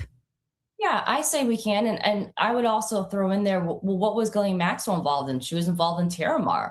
And like Terramar was supposed to be, that they owned and controlled the oceans, and they were like, it was supposed to be like some new, it's not a continent because it was the ocean, but like they believed that they were citizens of like this new land or this new world that they were trying to create. And it was called Terramar. And I believe that they wanted to get rid of as many of the good people in the world as they could, so they could turn this planet into just their playground to rape, torture, and traffic children. And we also know that, Epstein believed him and his friends were superior, that they had superior genes, they were a superior race. They openly talked about that as well in their emails. And so I think part of the reason why he wanted to have a baby breeding farm is because he believed that he and his friends' DNA was better. And that this planet should just be ruled and filled with people that are like him. So that's one of the reasons why he wanted to have baby. I mean, could you imagine if they were able to succeed in doing this, you know, well, it seems like they got pretty close. Yeah. You know, how many descendants? And we don't know where it stands now because this dream does not die with Epstein, clearly. Mm-mm. No. And honestly, this is such a pivotal point in history, not just for Americans, for mankind, honestly, for humanity, because now the world is learning that we truly are controlled and enslaved by demons who rape, torture, and traffic children, and also commit satanic rituals on them and sacrifice them. So we are slaves. We are controlled by them. So if these people are not eliminated, if they are not taken care of, if they do not get the justice that they deserve, I don't see how we can ever progress as a human race, as a society, if we can't do the most basic thing, which is protect the innocent children and animals, then we're screwed. And so, you know, it's a very pivotal point. And I think that as many people as possible, we just all need to band together and demand justice, because we just can't, this is not sustainable. People are awake now. They know what's going on, and people are not going to tolerate seeing these people fly around in their jets, going to the Super Bowl, people like Jay-Z, when they know what they're doing to children. So something has to give, you know, either Trump's administration, his DOJ, or the military, they're going to have to take action, because if they don't, I do believe at some point, good people are going to start taking justice in their own hands. And that's when it could get really ugly, and it could turn into not just a civil war, a global war. Yeah, because it is international. And of course, the New York Times would have you believe that Jeffrey Epstein was emblematic of a bygone era. Now that Jeffrey Epstein is gone, this massive sex trafficking interoperation around the globe, it's all over with now. It's just something from the past. That's not happening. Absurd. It's ludicrous. There's definitely still, you know, under Biden, there was like hundreds of thousands missing kids that he actively trafficked using our taxpayer. So it hasn't ended. No. But you know, the good news is people finally know it's real. People are waking up in droves. And I truly have always believed that needed to happen first before there's justice. Well, here we go. I agree. Well, thank you, Liz, for standing in your truth. You're a trailblazer. Yeah. I mean, we want to have you on because, I mean, really the OG and the person where all of this started with all of your great research on this. So, you know, in all of that you've been through, and being fired and tortured and tracked and everything, thrown into cop cars. Finally, we get these documents, which is validation. So thank you for your incredible work, Liz. Guys, and thank you for covering this and having me on. And I hope you stay on it. We all need to stay on it until these people are arrested. We can't let this one go. You know? No, absolutely. 100%. Yeah. We're not going anywhere. So we will be here. Liz, thank you so much. Great to have you on the show. Thank you so much. Thank you so much, Liz. And incredible journalism. So please follow Liz on social media and support her work. That was heavy. Very heavy. Incredibly upset. Well, I need multiple showers, I think. Yeah. And I think the next time I actually go get actual pizza, like real pizza, I think I'm going to have to live stream the entire thing to prove that what I did. You're eating real pizza. Just getting pizza. And these people we need sick. A new word for that dish. Can we come up with something else? Well, and when you watch the Oscars, you see all these people, you see like Jay.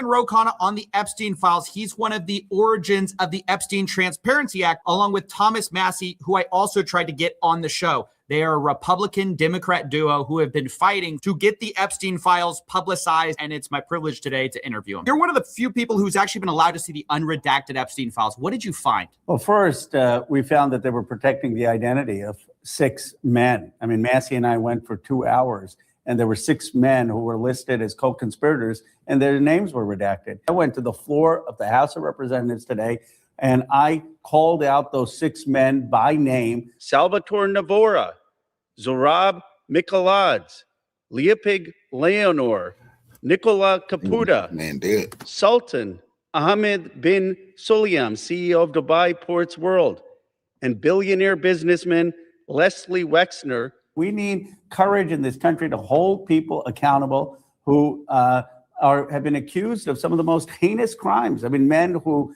either underage girls or went to Epstein's Island knowing underage girls were being or paraded around. One of the biggest parts of this story has been the meta story of the cover-up. Every time it seems like they're going to get the files out there, it's like opposite day. They redact names they shouldn't.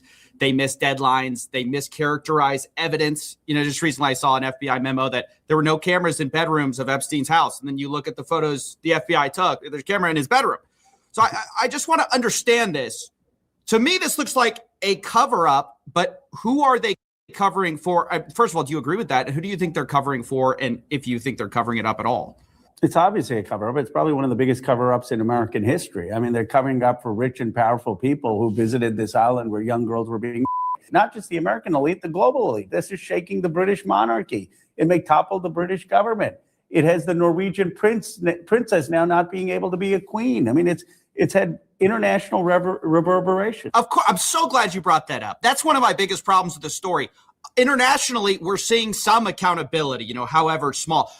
I have seen zero accountability in America. And so, look, while I appreciate the transparency, I was talking to friends, people who follow the show, and they said, where is the accountability? Are we going to see a single person in America besides Ghislaine Maxwell or Jeffrey Epstein face justice? Well, that's why I went to the floor today and named these people. I wanted those names public. I mean, if the Justice Department isn't going to do their job, if the FBI isn't, then members of Congress can take to the floor and start naming names. And that's why I did that. But we need investigations and we need a political accountability. I mean, how can you have Howard Lutnick, right, who lies to the American people? He says, oh, I never had anything to do with Epstein. I was never in the room with him socially, for business, or even philanthropy. Then it comes out that he actually went to Epstein's Island. We had lunch on the island. That is true. And then it comes out that he allegedly had a business with Epstein after Epstein was a convicted pedophile. It's an indictment on America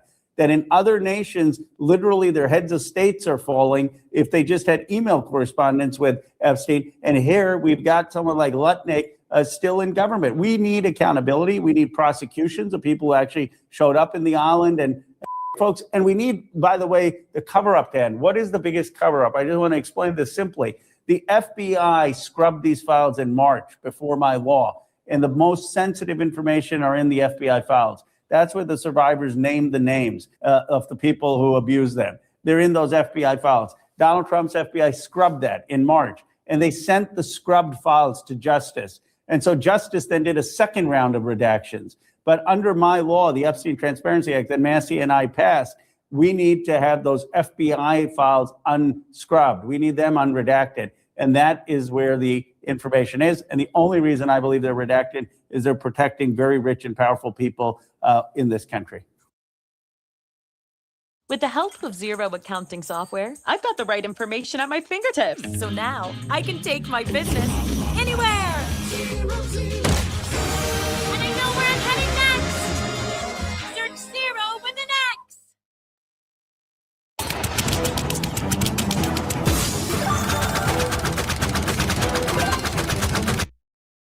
Well, look, I mean, part of the thing that I've appreciated about this push, it's a bipartisan push.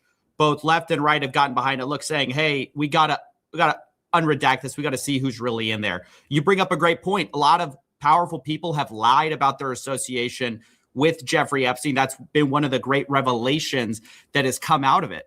But it's, I criticized Howard Lutnick, but we also have Stacey Plaskett. She's saying, I wasn't a friend of him. That are not your friends. Jeffrey Epstein had information and I was going to get information. Having a friendship with him is not something that I would deem to have. And then we see text messages where she says, I'm going to call you my friend. And he says, yeah, don't worry, like we're friends. I mean, this is a problem that crosses party lines. And my worry is this. Look, right now, there's a lot of push, bipartisan, but especially from Democrats. Look, we got to hold these people, accountable. I agree with them. I agreed with the Republicans when they said they were going to hold them accountable last time. My problem is this. Next time, let's say you guys get in power. How can we trust that you guys are going to do what's necessary with the next DOJ? Because it doesn't seem like we're going to get the DOJ to do anything this time. I think we probably both agree on that.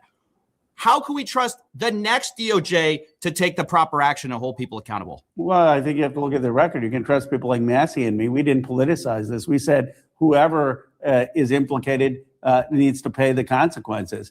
There are Democratic donors like Bill Gates that are in the files. They need to testify. Keir Starmer is someone I knew. I met with him. He's someone who shares. I celebrated when he won. I have no sympathy for Mendelsohn or the Starmer government. I have no sympathy for Democratic donors or big tech folks, some of whom who have supported the party, who are in these files. I have said that President Clinton should testify, and he is. So Massey and I, the reason we've been successful is we haven't made this about Donald Trump or Bill Clinton or politics. We haven't made this Republican or Democrat. We have said wherever the facts go, that's where we're going to go. If it takes down the Democratic donors, it's going to take down the Democratic donors. If it's going to take down Republicans, they'll take down Republicans. And why do you think other people haven't been willing to do it? Because we made some very powerful enemies. There are a lot of billionaires and people in this Epstein class who are against us. So I don't think you can trust a party per se, but I think you can trust people who have a track record of standing up for doing the right thing. I want to go to the July 2025 systemic review the FBI claims it did. They made a bunch of surprising findings because later they were revealed to be, in my view, false. They say, one, this systemic review has no incriminating client list. Well, we see internal slide decks basically from the FBI where very prominent names such as Trump, Jess Staley, Leon Black, Les Wexner, Bill Clinton, a bunch of people have pretty shocking allegations against them. It goes to another part of their memo. They said there's no evidence that's going to predicate an investigation against uncharged third parties. Why not even investigate? That's kind of my problem. You have hit the nail on the head. None of these rich and powerful people have even been asked under oath why they were on this island. What did they see? Who were the girls? Who was being raped? They've just escaped not just prosecution, they've even escaped investigation. And the Department of Justice could open the investigation tomorrow into these people. And people say, well, why are we obsessed about something that happened years ago? First of all, the survivors deserve justice. And it's very callous for people just to say, move on. But the second thing is, if we live in a society where people think the rich can just get away with things because of who they are, that the powerful can just get away with things because of who they are, that you don't have a democratic government. The Epstein files, why it's so frustrating is it's exposing a justice system that has two different classes. For the weak, you have laws that bind but don't protect.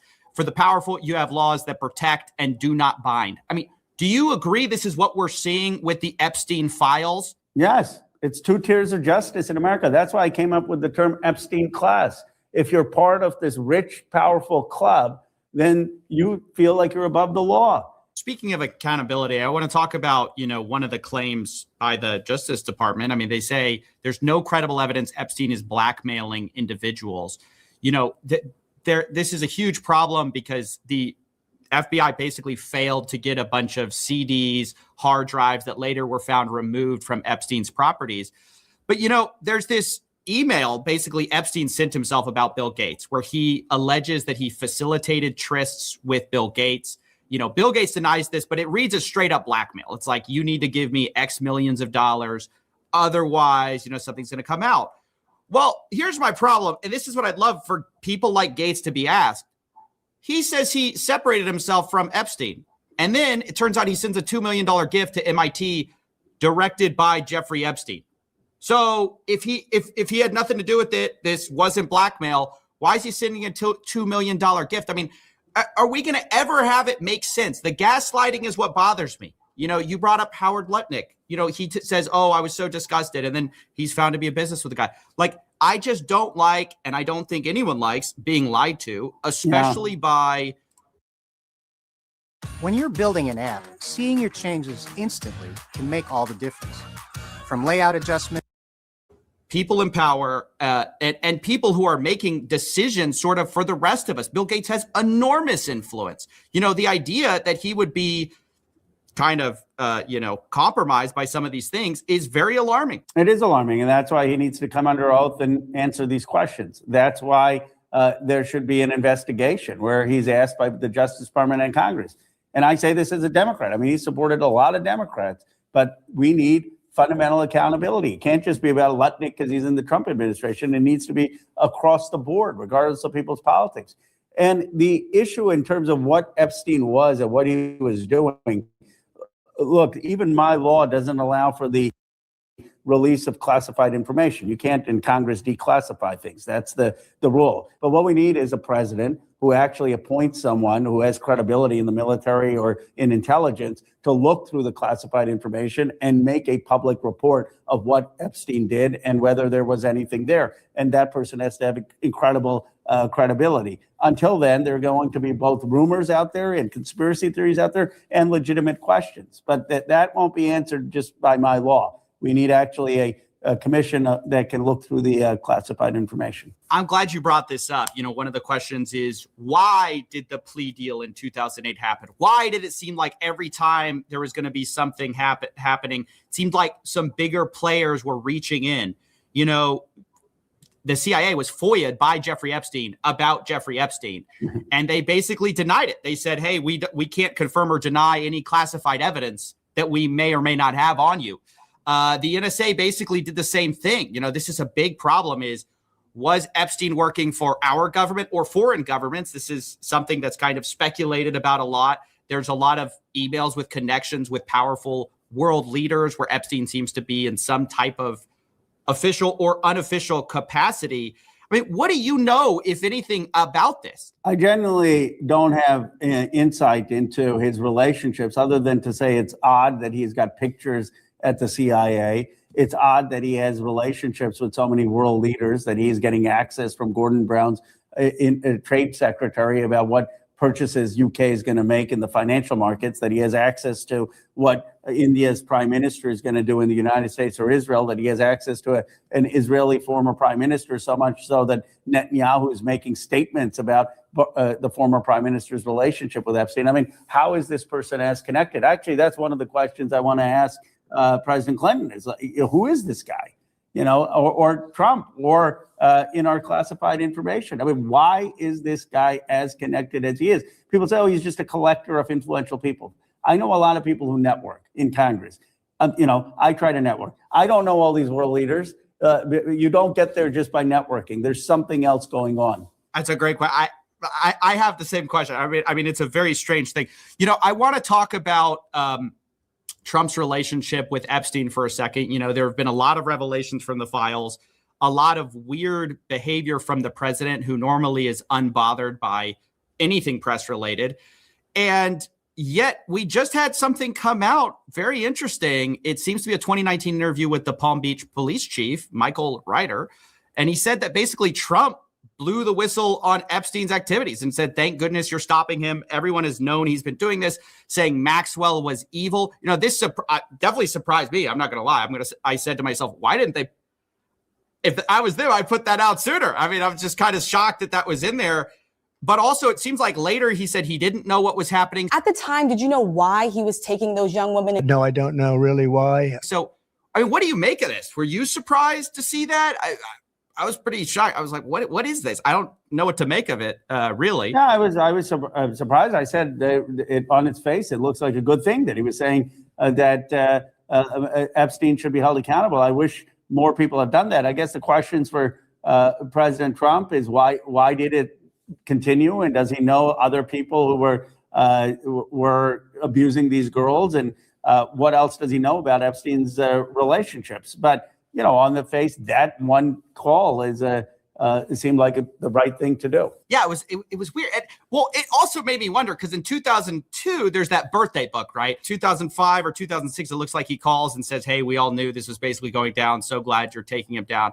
I mean, the whole thing is very confusing, actually.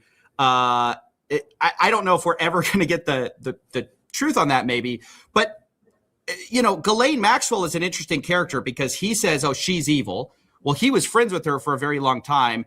Now she seems to be playing a part in the game. I mean, I'm sure you've seen this. Ghislaine Maxwell basically said through her lawyer, "I will clear Trump and Clinton if pardoned." I mean, this is the most ridiculous thing I've ever seen. Well, I was in her deposition. She said, "I want a pardon and I'll clear Clinton and Trump." But she also says, "Give me clemency and I'll name all the other people who were these young girls." I mean, come on. She's basically saying, "Okay, you want to know who these people are? Get me out of jail." And so it's the most corrupt thing I've seen. And this is why we know there are other powerful people, right? Because we know that Maxwell is saying it, the documents are saying it, the survivors are saying it, and the only two people who are in jail, one is dead, Jeffrey Epstein, and the other one is Maxwell. I mean, I want to put a finer point on that. Actually, Maxwell's life got better after the Transparency Act, which, I'm happy about the transparency, but just on stating on levels of fact, since 2025, the only person who's ever faced real accountability on Jeffrey Epstein, her life has gotten better. The survivors' lives have arguably gotten worse. The DOJ failed to redact a bunch of stuff and expose them to the world. I mean, it just seems like this is my problem. And it leads me to the question of, we kind of where we started. It's great that we have transparency. I love the transparency. But where's the accountability, right? Well, you're absolutely right. But this is the first time any survivors seem heard. This is the first time that we've actually had a government take action and release these files after decades. This is the first time that there's a conversation, at least, about elite accountability. Now, that conversation, as you pointed out, is going very differently in Britain and Norway and other countries. And the question is America going to pass the moral test? Are we just going to shrug and say, no, these people are too rich. We still want their money. We still like hanging out with them. They fund too many of the nonprofits. They fund too many of the universities and fund too many of the hospitals. And so, you know what? We're going to give them a timeout. They need to go quiet for a year or two, and then they can rehabilitate themselves? Or are we actually going to have accountability in America where they are stripped of their position, where they are investigated, and where, when crimes have happened, they're prosecuted? And that's an open question because so far we have not seen the accountability. Well, also the FBI, for as long as I've been sort of watching what they do, they're sort of the world police. I mean, unlike other kind of national agencies, they don't just concern themselves with what's happening in America. They go after people internationally, right? It's very clear that Epstein's organization was an international operation. Even if you're trying to make the claim that he was trafficking to himself, there were other people assisting in that, right? We see in the files, Epstein was paying a guy named Daniel Syed, who's not dead yet, who to basically go scout for women, right? And those women later, they gave their passports and later they were brought to America. So all this stuff is in the files, this international ring that was going on, whether or not you want to say he was trafficking to himself. I mean, do we even have the gumption to target that? I hate to put it so crassly, but I feel like people just want a scalp. I mean, that feels bad to say.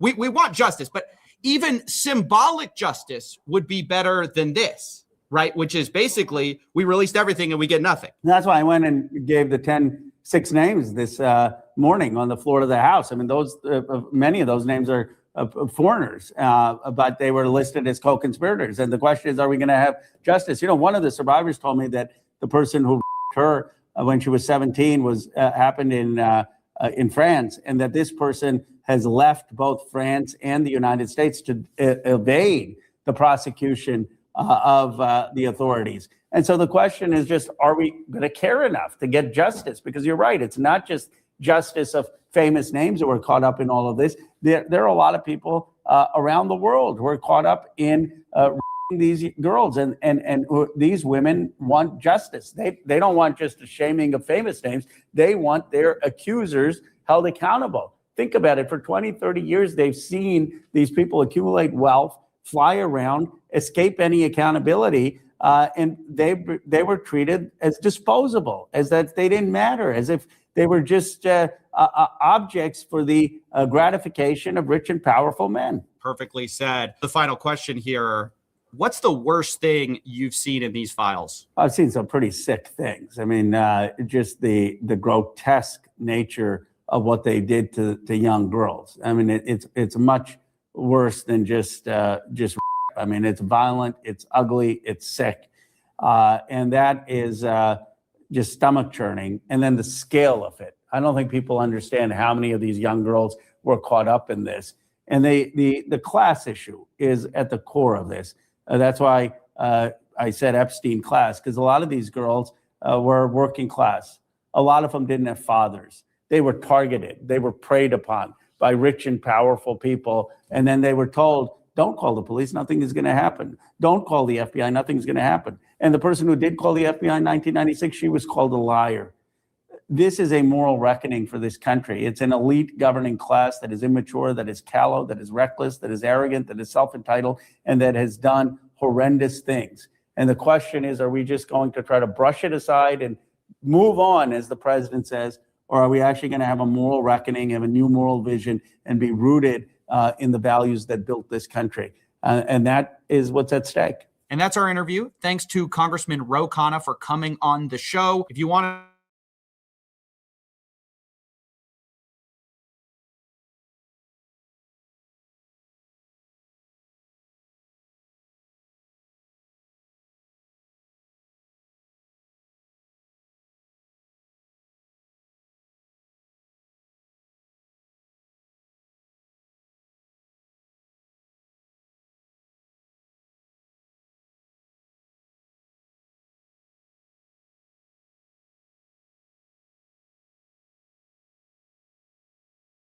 Lutnick. He is the U.S. Commerce Secretary, but he seems to always be around, lurking somewhere. You see him in practically every single photo op and video of Trump. Who is this guy? Why is he so important? And really, why is he lying? And I didn't know till yesterday. We was watching a video. This guy, 30% or something like that of the people who died on 9/11 in New York worked at businesses for this guy.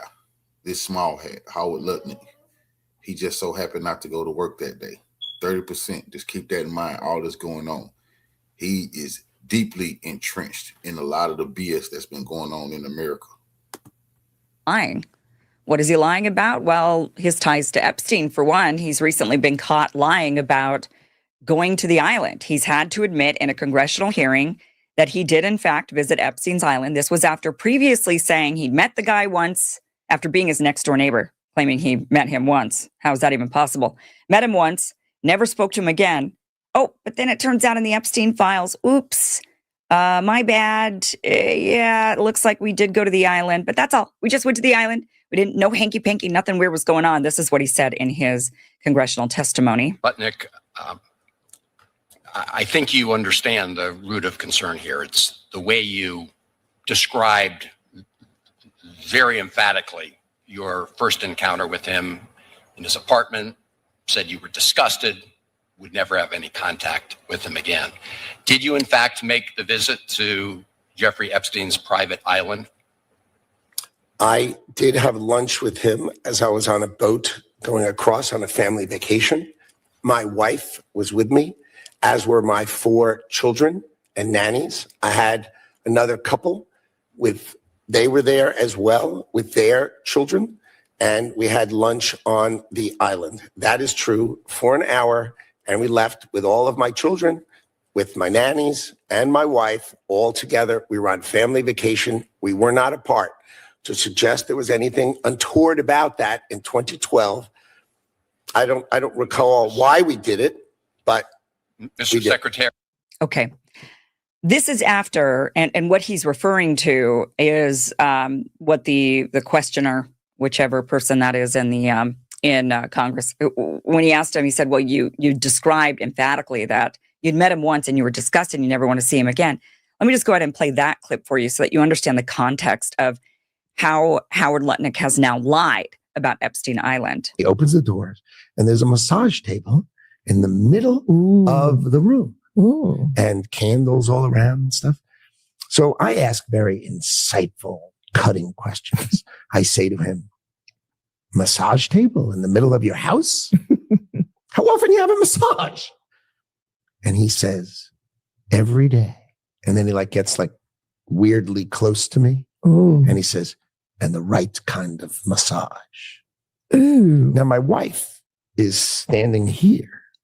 So she looks at me and I look at her and we say, I'm sorry, we have to go. And we left. And in the 6 or 8 steps it takes to get from his house to my house, Lies. my wife and I decided that I will never.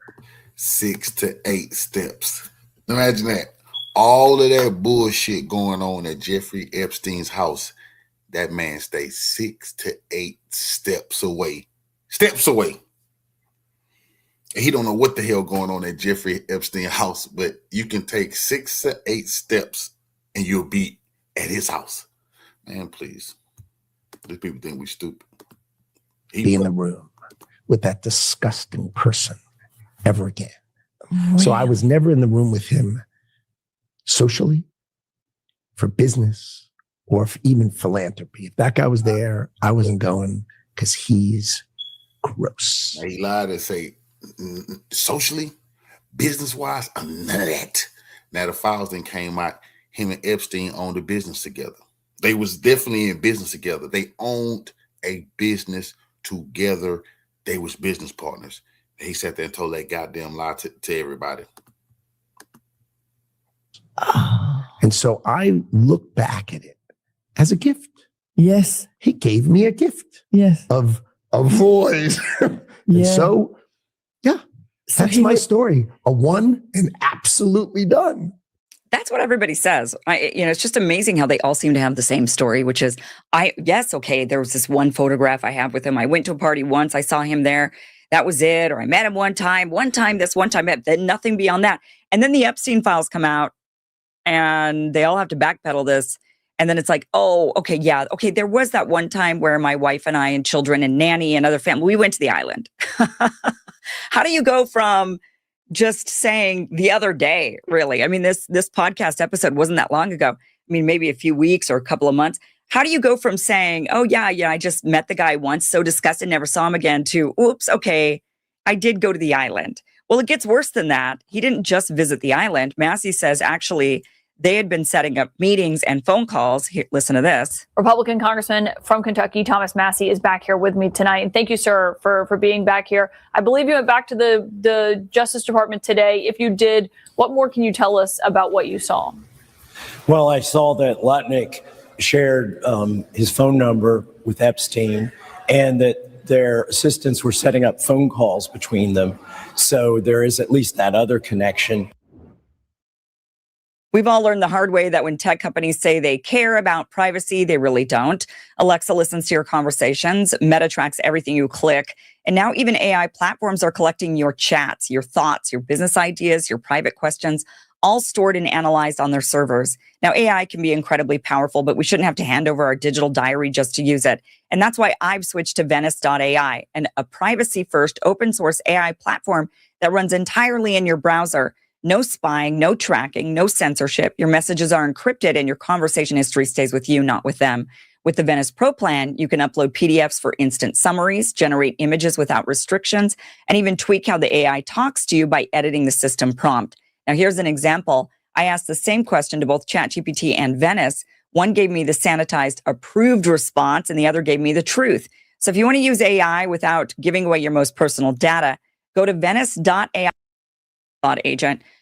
But also CBS News, again, you kind of have to, I think we're all pretty skeptical of CBS News these days because it's run by Bari Weiss, the accused Mossad agent.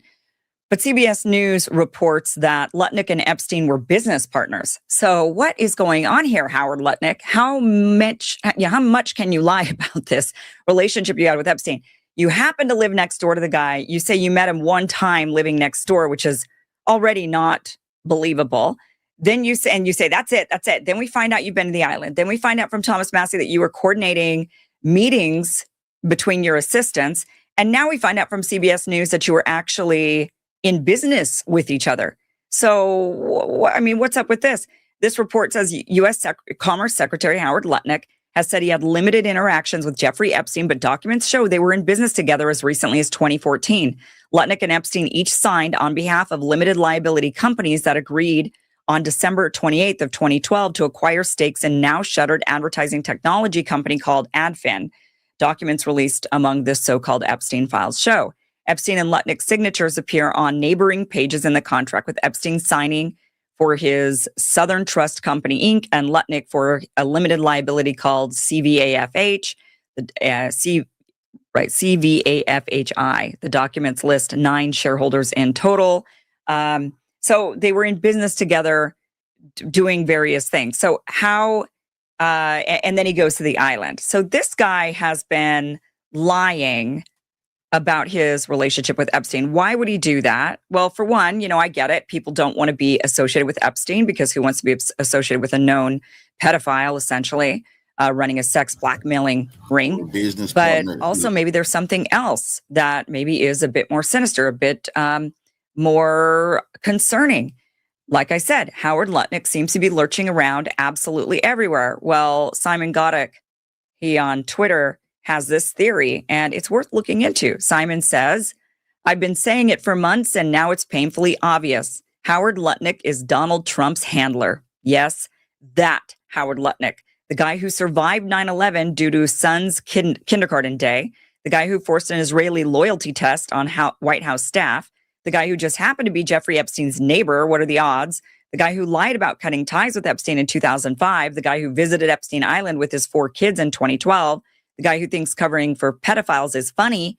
Be sure, but sure, keep telling yourself Trump is in charge. And what he's referring to, I'm going to go through what he's referring to on this, but the guy who thinks covering for pedophiles is funny, this is what he's referring to. It's this clip when Trump was asked, and you could see Howard Lutnick just kind of giggling next to him. Again, why is he next to him? People, including fake news, want to keep something like that going.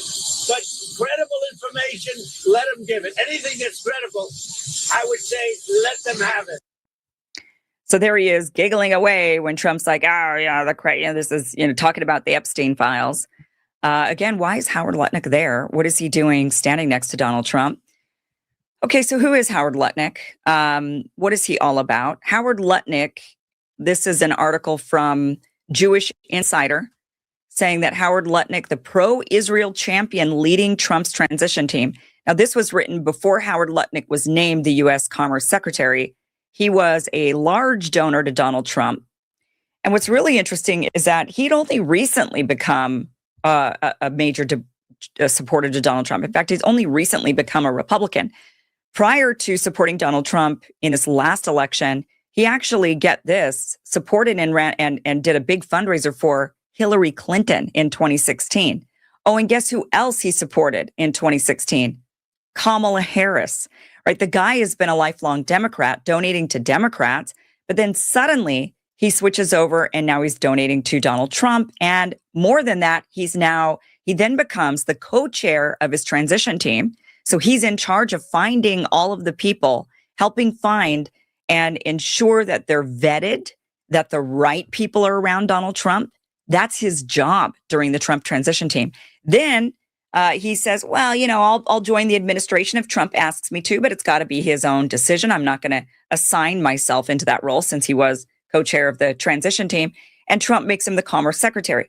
It's like an unassuming role in the White House. How often do you see the Commerce Secretary?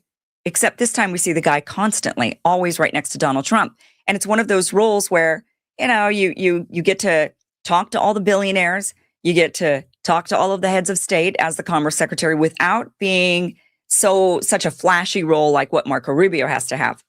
So this is what the Jewish Insider says. The Jewish Republican has also indicated that his long-standing commitment to Israel's security is one of the top reasons he is now so enthusiastically aligning with Trump. Lutnick has said that his decision to become more engaged in Trump's reelection crystallized for him in the immediate aftermath of the attacks, October 7th. He had clear moral clarity when it came to Israel and what happened and the way that he thought about what happened. Lutnick explained in an interview with the Philadelphia Inquirer last month. That was huge to me. So this was in November of 2025. While Lutnick donated to, 2024. Yeah, 2024. While Lutnick donated to Vice President Kamala Harris in 2016, he attributed the contribution to his wife, noting that she had since moved over to Donald Trump, which is unusual for her because she says Israel is her number one policy, he said in an interview with Bloomberg this summer. So you've got a guy who he himself and his wife are hardliner pro-Israelis, pro-Israel, Israelis themselves, I'm sure. And he's in charge of the transition team, and he's also everywhere to be seen. And he's lying about his ties to Epstein. And we now know that Epstein, the documents really seem to indicate that Epstein was running an intel op, that he was working for intel agencies, Mossad included, gathering blackmail on high-profile people in order to ensure that Israel's policies stay at the forefront. Now, some of the claims that Simon made in his tweet about Howard Lutnick is he says he survived 9/11 by taking his son to his first day of kindergarten. And that is true. So he did survive 9/11. What happened was it was his son's first day of kindergarten. He went to do that. I think that's because Mossad told him don't go because the small hats was in on 9/11. That's how he didn't die. And a lot of his employees died. I think they said 30% of the people in the towers worked for this guy in one of his buildings. And I think that's, but the other small hat, Larry Silverstein, was behind tower building number 7 that fell. You see, they collected all the money and then sent our troops to die in the Middle East, all for them. So a lot of people say, well, that's really sketchy and shady that he would just miss out on 9/11 and not be there and not be killed. His brother was killed. I will say his best friend was killed. I do think it's pretty normal for parents to go to their kids' first day. Great, this man didn't give a damn. These people cut though. Yeah, then he got all of the assets from his brother too. You see how they go? They crossed his brother at corporate takeover. Kindergarten. So I'm not going to say that was an unusual absence in some way. I think maybe in that case he really did just get lucky. But some are saying, well, no, he was friends with Netanyahu. He's friends with the Israelis. He might have known something. I'm sure that's always possible. But it's also, I think, a credible story what he's given with him taking his kid to kindergarten. He also, him and his wife, Allison, have been longtime supporters of Israel. They've donated millions upon millions of dollars to Israel causes. He supports, for example, Birthright Israel, which is where they try to gather a bunch of Jews from all around the world and they take them over to Israel and they say, see, it's your birthright to come here, so come and immigrate here and steal the land from the Palestinians. He's been a supporter of that. Speaking at the Jerusalem Post conference, Lutnick lauded President Trump for defending Israel against media inquiries regarding the conflict in Gaza, stating that Trump pulverizes critics and provides moral clarity in his backing of Israel. And, he's definitely used his money, his sway in order to bolster Israel. He's also a friend of, I'm not sure if he's a friend, but he's certainly friendly with Benjamin Netanyahu. Here he is, says that he has a warm and friendly relationship with him. Netanyahu, though, is just one person in the entire Israeli government. He's not really in charge of Israeli policy. He's definitely one of the hardliners, but there's others like him. And Howard Lutnick could be very close friends to the others. And maybe Netanyahu is just a guy. That is because if Netanyahu were to go away and he wasn't in charge of Israel, somebody else would be there and nothing would be any different. He's just one of many. That's just the way it is. Let me play for you this clip. This is also really concerning. Here's Howard Lutnick saying that he's speaking. He does talk about a story of how he wasn't around on 9/11 and he was grateful for that. But then he says Israel will be the shining star of the world. If you wait until the end of this, not the United States. This is a guy that is standing next to the president of the United States all the time, has his ear, lying about his ties to Epstein. And here he is now saying Israel will be the shining star of the world. So many of you know my story a little bit. I was taking my son Kyle, who's now 28, to his first day of kindergarten that fateful day on September 11th.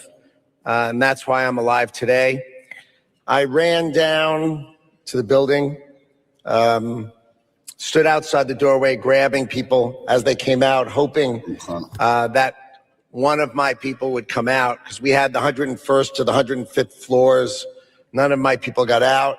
As Allison mentioned, my brother Gary died. He was 36. My best friend Doug, and all of my friends, because if you think about all the people you work with, you don't really think about it the way you should, which is you love the people you work with. And if they were ripped from you, you would cry. So we set out to rebuild the company, but we set out to rebuild it to help the families of those we lost because they needed a strong company around them. But how can you rebuild a company that is shattered and broken because the company was destroyed? So we gave 25% of our payroll to the families that we lost. Think of the incredible people who joined our company who agreed to give 25% of their pay. This is 25% of the payroll that year. These people got trillions. These people stole trillions from us and think we're stupid. To the families, to the 658 families we lost. So we gave those families $180 million and paid for their health care for 10 years in the first 5 years. So where are we now? We had 960 New York-based employees at the time. We've got 3 companies now. We've got Cantor Fitzgerald, and my partners are here tonight. We've got Newmark here today, and we've also got BGC Group here today. We've got over 5,000 in New York and over 13,000 around the world. And what that shows is you can always rebuild. From the worst of circumstances, we will rebuild. We did rebuild, and we will. So while times are dark, and they were very dark for us, we know that they will be brighter and they will be stronger because of all those people. Think of the people who joined me and helped me take care of the families. They didn't know them, they weren't part of them, but they gave of their souls. All of you are giving of your souls to help Israel now. Israel will rebuild and it will be stronger. And when we come back here in 15 years, Israel will be the shining star of the world. Thank you. Interesting. Israel will be the shining star of the world. This is a guy that is standing next to the US president every single day in the White House. And he's championing a foreign country. This should be concerning for everybody. It is okay to want a foreign country to rebuild. It is okay to want a foreign country to be successful. It is okay to want them to thrive and to be happy and for the people to do well. But to champion that country above your own and to position yourself inside of a government in order to ensure that your real love, your real country is the one that benefits, that is treason. That is what that is. And we need to start going after these guys for being treasonous against the United States and working on behalf of a foreign country. It's being a double agent. It's a traitor. It's treason. There is no harsher word for this. I'm sorry, I'm not going to soften it. So the big question is then is who is Howard Lutnick really? Is he Trump's AIPAC guy? Thomas Massie says everybody except for Thomas Massie has an AIPAC guy. And is this Trump's AIPAC guy, essentially? A lot of the signs are pointing to maybe. Many people are wondering who behind the scenes is actually pulling the strings. Is it Jared Kushner, his son-in-law? Is it, who else is it behind the scenes that's making the decisions, that's pushing Trump towards all of these policies that really he campaigned against and now he's doing? Implementing and siding with a foreign country. Maybe it's Howard Lutnick. He seems unassuming. He's the perfect guy for the job. A guy that just seems unassuming. He's the U.S. Commerce Secretary. What's that? And yet he just seems to be everywhere all the time, lying, but he's got such a nice disposition. It's hard not to just say, oh, that's just Howard being a goofball. He just forgot. No big deal, right? That's the type of person that makes the perfect handler, if I were to guess. But, this is just conspiracy theory at this point. But when signs point in a certain direction, then they become a lot less theory and a lot more true conspiracy. And unfortunately, in this case, a conspiracy against the United States of America. Thanks for watching this clip from the full.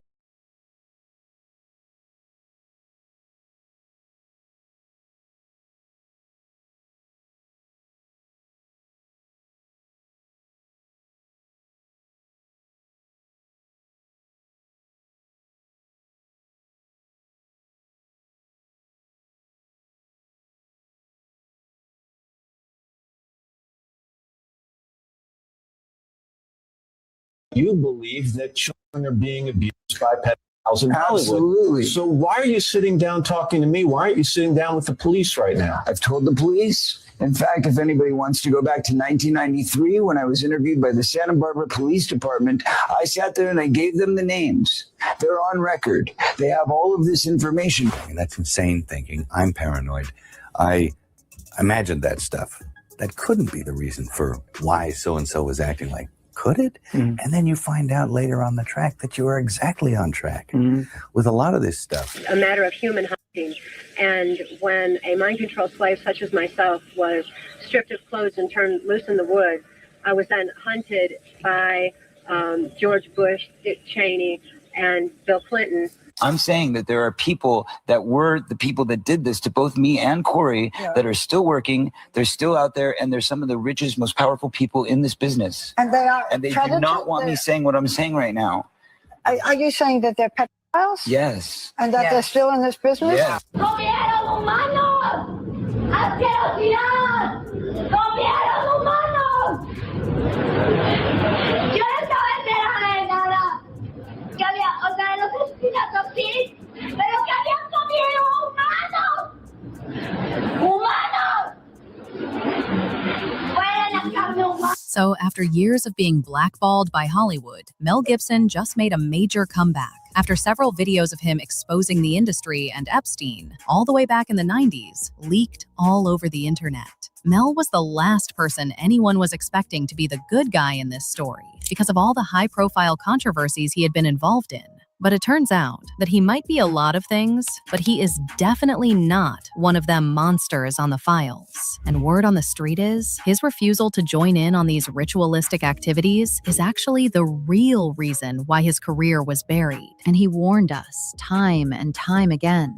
He even produced a movie, Sound of Freedom, that was supposed to open up our eyes. And now everything is making sense. Whatever was portrayed in the movie, the reality is far worse. Okay. So as most of you know by now, Epstein has been the #1 trending topic on the internet after over 3 million files, including thousands of videos and images of the elites doing crazy things to women, was released by the DOJ. The worst part is that these files aren't even everything. There is more evidence that they haven't put out because it has the power to turn the entire country upside down. The files contained videos of girls getting chased around by Epstein and other grown men in just their undies. Some of these photos are so horrific that I cannot even describe them here. It's unclear what was done to them to get them in that state, but I'm pretty sure you know, just like I know, that whatever it was, wasn't good. In fact, in one of the emails Epstein sent to his people, he said, and I quote, "They are like shrimp. You throw away the top, keep the body." Girl, this docs just confirmed what we have all feared. And so far, not a single arrest has been made besides Epstein. And people are speculating that he might just be alive. And his girlfriend, Ghislaine Maxwell, who is in a luxury prison with a whole pet. You cannot make this up. And don't even get me started on the 330 gallons of sulfuric acid that Epstein reportedly bought in 2018. And do you know what this acid is used for, especially when it's in big quantities like this? Well, your guess is as good as mine. According to science, this acid can dissolve anything down to the bones, leaving no trace of anything ever. Now, for someone with the kind of track record Epstein has, it's safe to say that whatever he used it for probably wasn't legal. Interestingly enough, he reportedly purchased it on the same day that the FBI opened a CST case against him. Now, while all this was going on, a name that kept coming up was Mel Gibson. And I know this might come as a surprise to some of you, because for the longest time, the industry convinced us that Mel was the bad guy, when it was actually the opposite. Do y'all remember his highly successful 2004 film, The Passion of the Christ, that he literally had to produce by himself because every studio refused to fund it? Because the industry did not want to talk about God. But guess what? Even after he did all that, he was slammed with anti-Semitic allegations again, with people claiming that he was fueling hatred toward Jewish people. And now a video of Mel talking about some of the sinister things he saw when he first came into the industry as a 25-year-old man has come up. He said he was initially taken aback because he didn't understand how everyone else seemed to be so comfortable with what was going on, except for him. Mel Gibson said this in 1998, and mainstream media portrayed him as a raving lunatic. He was talking about everything in the Epstein files. He was canceled before canceling became a thing. No studio wanted to work with him. He would only come back to relevance after making a film about Jesus titled The Passion of the Christ. Since no studio wanted to fund it, he had to use his personal money to make a Christian movie. Hollywood is the modern-day Sodom and Gomorrah. You know, I had a whole bunch of weird paranoid suspicions about what the hell was going on because there was a lot of stuff I couldn't understand. Right. And nobody was really bothering to explain it to me. They don't. And and I formed a bunch of opinions about the town and about the people in it that were like, surely that couldn't be, because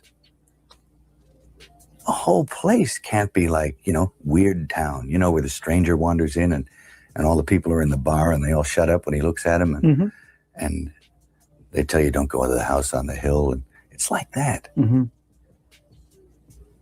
And then you go away and you think, no, I was wrong. I mean, that's insane thinking. I'm paranoid.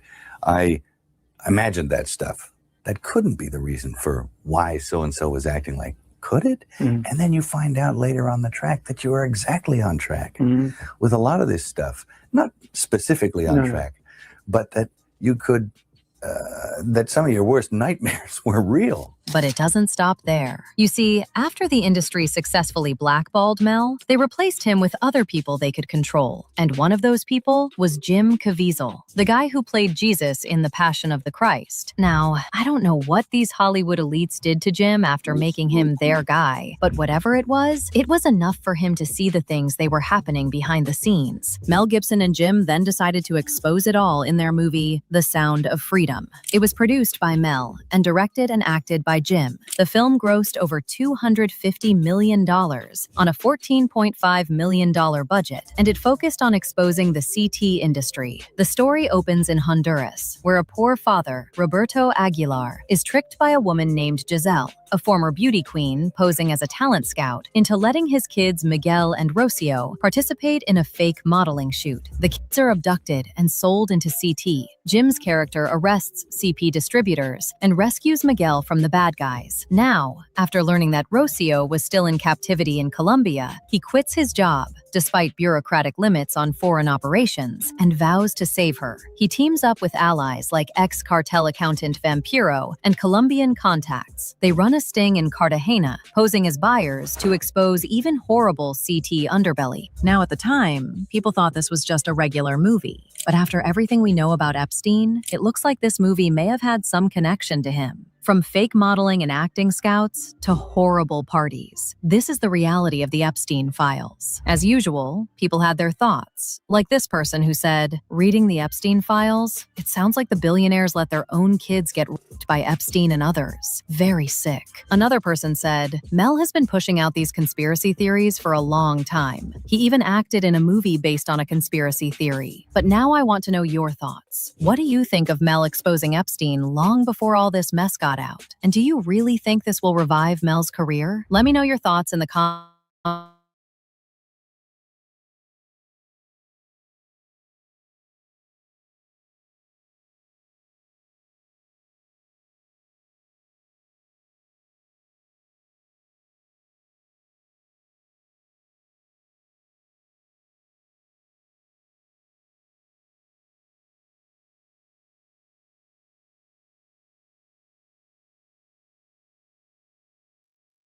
So there are definitely a few things I do want to go ahead and talk about today, but first I do want to go ahead and talk about this. So there are a lot of people out there across multiple social media platforms talking about this Amazon Ring Super Bowl commercial, and it's facing a lot of backlash for multiple reasons. For one, people are saying that this is a very slick way not only to sell people, but to get people to go along with their AI surveillance nanny state. They're going to go ahead and use the idea of connecting people with their missing pets to promote this surveillance. Well, here's the thing. Amazon has been letting us know for months through different forms of media, social media and news media, that they have partnered with Flock to do just that. with this whole community thing that people can upload their neighborhood through this device, and all this information now goes directly back to Flock and it goes to the police. Matter of fact, they've even used the idea of missing dogs, missing pets previously to promote this, not just that, but to make the community safe. Then you have other people that are saying, well, we just had all this very horrible information come out involving the files. We have a missing persons epidemic, especially children. We have a very horrible trafficking situation. This commercial, this product should have been used to promote that it'll help find missing people. And as somebody that loves dogs, I have 2 dogs myself, you all know that, I fully agree. But does anybody else find it odd that less than a month from this commercial, where we have people that are saying, well, you should be focused more on missing kids than missing dogs, there is a very strange, almost very ritualistic party taking place at Mar-a-Lago. Trump was there. He gave a speech about how they raided Venezuela, but people, adults and kids, were dressed as dogs. And a lot of us are saying, this looks like one of those very bizarre, strange Rothschild parties. Something out of Eyes Wide Shut, and when this video footage came out, they said that this party was held for service hero dogs to promote the Humane Society, but I have yet to see any photos or videos of actual dogs at this party. Maybe they do exist, maybe you can find them, but still, what a very bizarre, ritualistic Rothschild-like party, people dressed up as dogs. Let's also not forget the little island right next to Jeffrey's Island called Dog Island, and if you look it up on Google Maps, it'll have a little thing you can click on which says overlooking the island, and it's a picture of Jeffrey, and you also get a video of him doing this very bizarre talking. More than likely this is an AI clip, but at the end of the day, who really knows? But there's no audio. Now, supposedly Dog Island does not belong to Jeffrey. It's a public island belonging to the Virgin Island government. But news did come out. There was an email where the Virgin Island government, they were going to go ahead and sell this island to Jeffrey. So who knows what was truly taking place on Dog Island, where we have Jeffrey overlooking the island. But I'm sure whatever was taking place there was absolutely horrible. And again, it's not just Jeffrey, but there are many, many, many players involved. There's things that are still going on even outside of Jeffrey. But it's very disturbing to think that we have a lot of people out there saying this commercial should have been used to talk about finding lost children, lost adults, trafficked children, trafficked adults.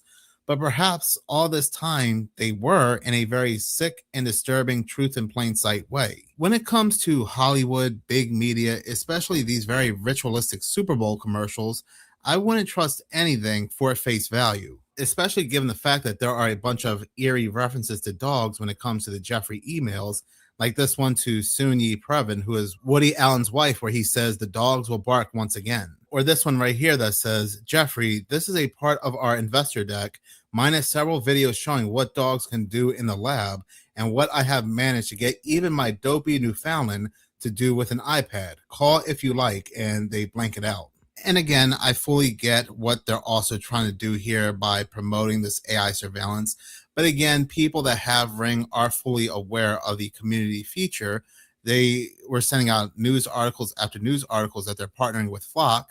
I just feel like this commercial was a way to mock us in a very twisted way. But talking about the files, I do want to go ahead and talk about somebody that was mentioned inside the files. Because my question happens to be, and it's more of a rhetorical question, but why is a man who was mentioned multiple times in the files still allowed to experiment? Now, there are a lot of people mentioned in the files doing very horrible and terrible experiments, doing very horrible and terrible things to children and adults alike. Now, Bill Gates has been called out multiple times within the files for doing very horrible things. So one would think that he would be no longer allowed to experiment. Neither he nor his foundation should be a part of anything anymore, but I came across this article right here, which was published on February 7th.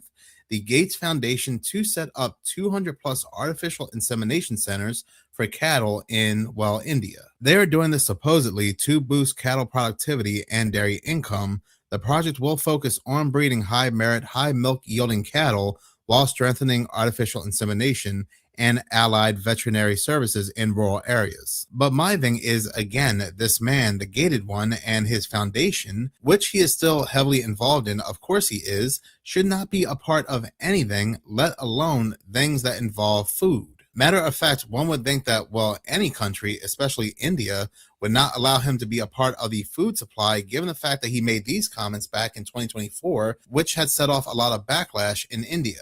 Well, when India's an example of a country where, there's plenty of things that are difficult there.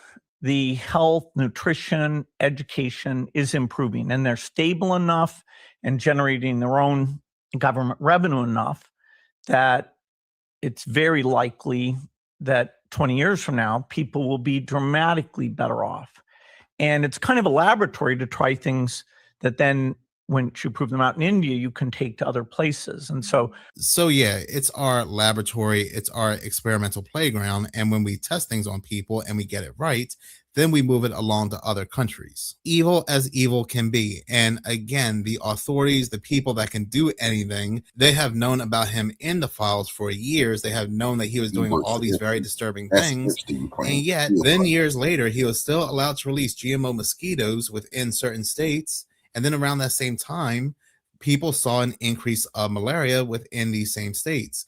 Fact checkers came out from the toilets and sewers they reside in to tell people that there was no connection there. It is just crazy to me, not shocking. It's just wild that he's still allowed to experiment. We're still getting news articles that he's still experimenting. And it's not just India. Like he said, India is just the testing ground before they go ahead and spread it out to other countries. Moving on, in a couple of my videos, I had spoken about how in certain states there are advisories coming out warning people to stay indoors, do not go outside because the air conditions are so bad that it could give people heart attacks. There are things in the air that could kick in a heart attack.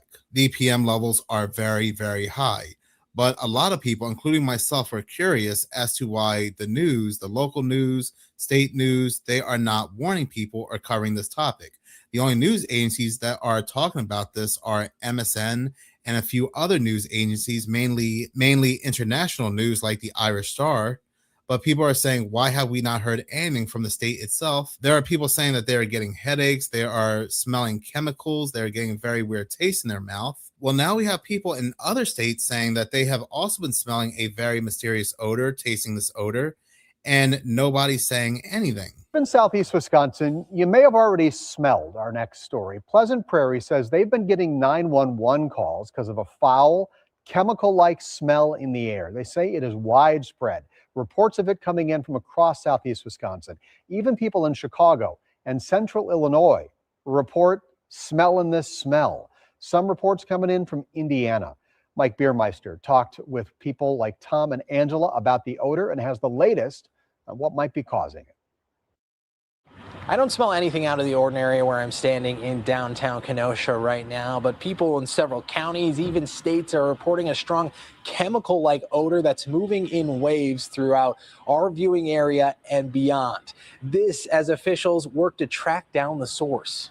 It's not something you can see, only smell. It was a faint plasticky smell, like if I were to open up like a package of cellophane that was containing parts for plastic pieces. Angela Peterson noticed it leaving her Pleasant Prairie home this morning. That's sort of kind of the smell that was inside the plastic coming at you. She knows a thing or two about smells, working in janitorial and commercial cleaning, and she's not alone. Pleasant Prairie Fire and Rescue received enough 911 calls to issue an advisory. Were you surprised how many people have already reached out? I was surprised to see that there was a lot of information on there already, that there was a lot of people calling in, and then it was down into Illinois as well. The assistant fire chief says the smell is widespread from the south, affecting 3 states. Viewers reported it in Racine, Kenosha, even southern Milwaukee County, describing it as strong odor of bleach or chlorine, metallic, burning plastic or rubber. First responders in Illinois and Wisconsin are investigating. The good news, the assistant fire chief says no illnesses or injuries have been reported, but they'll keep monitoring. In Kenosha County, Mike Biermeister, TMJ4 News. So these were the same exact smells people were smelling in these states that had elevated PM levels that news was not warning people about outside of these very obscure news agencies. So I went to the EPA Air Now website to look at the PM levels in these states, and it's not just Chicago, Indiana, or Wisconsin, but pretty much all of the East Coast.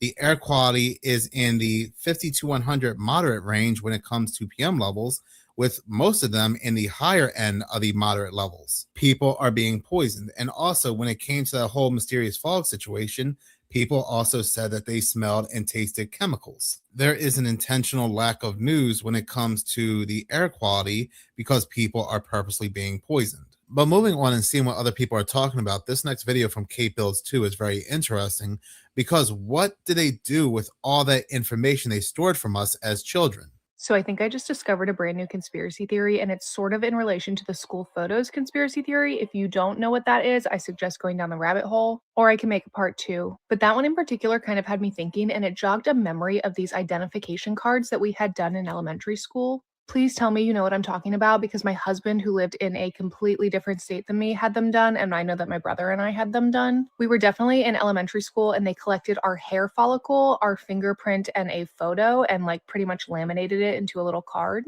And they said it was in case we ever went missing. But if you have even one brain cell, you know that things are not always as they seem. So I did some digging. I'm going to go back to that original picture in a minute, which was a Reddit post, a guy basically asking what they were used for. But for now, I want to talk about the Smile Safe Life Touch program, which is what they currently use, like for today's kids. I guess this is still something that they're doing. And the Smile Safe Life Touch is the current company that is used in public schools today. So in my research, I found that Life Touch was purchased by Shutterfly in 2018. And Shutterfly is acquired by Apollo Global Management. And just like the school photos conspiracy theory, look at who they're owned by. These are the biggest investors of our children's DNA and fingerprints. So now they not only have a yearly progression of school photos, literally from 5 years old until 18 years old, high definition photos every single year of their growth. They also have their DNA and fingerprints. So that is what's happening with today's children. And by the way, let me just randomly add in here that all of this is alleged, but do your own research and I think you'll come to the same conclusions. Now back to IdentiKid. This is what we had when we were kids, if you're an oldie like me. And IdentiKid is owned by Centegix, which I don't know if I'm saying that correctly. And to be honest, after a deep dive on their website, I have no idea what they do. Everything is so vague. Their whole website says locate visitors on your campus, and it's just like this weird tech stuff. Granted, I am not a tech girly, so like maybe this makes sense to a wide plethora of people, but it just didn't make sense to me. And like here is their mission in like the main about section on their website. I just don't understand the concept of the company. Now, Centegix is owned by Gage Capital and Charles Bank. This one is not so surface level, it goes a little bit deeper, but Gage Capital is owned by Ridge Lake Partners. Ridge Lake is owned by Apogem Capital. Apogem Capital is owned by New York Life Insurance. And you guessed it, here we are, that one corporation manages all of their portfolio and investments. Now, as far as I'm aware, this practice of taking the hair and the fingerprints has been going on since at least the 80s. So this corporation, theoretically and allegedly, has the data, meaning the fingerprints, the hair follicles, and the yearly photos of every single child since the 1980s in America that goes to public school. Again, this is just a theory that I made up just now. I suggest that you do your own digging and let me know your thoughts. Everything we know right now about them farming data, collecting data, building a profile on us, it's very eerie to know that a lot of this started even back when we were children.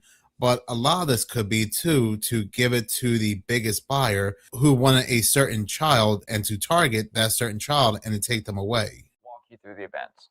So the last video was her pleading the fifth. This is some more video that we have of her that was a few years ago where she was in some kind of hearing.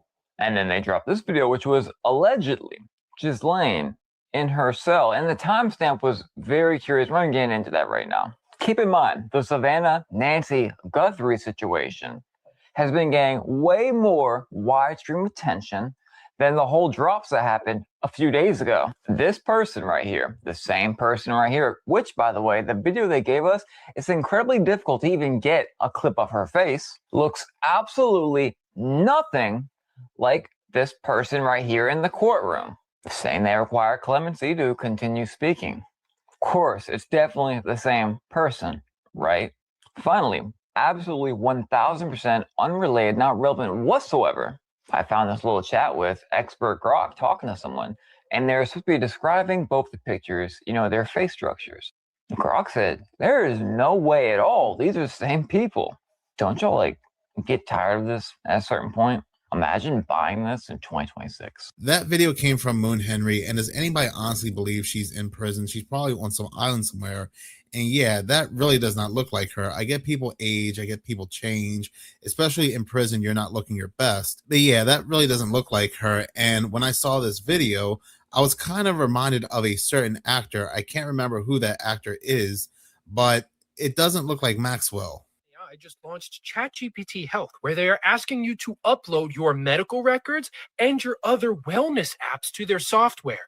And I have two extremely important things to talk about regarding this. The first is this is a step towards normalizing digital IDs and advancing mass surveillance, because apparently over 230 million people every single week are asking ChatGPT health and wellness questions. So why not just upload your medical records and it can answer questions tailored to you?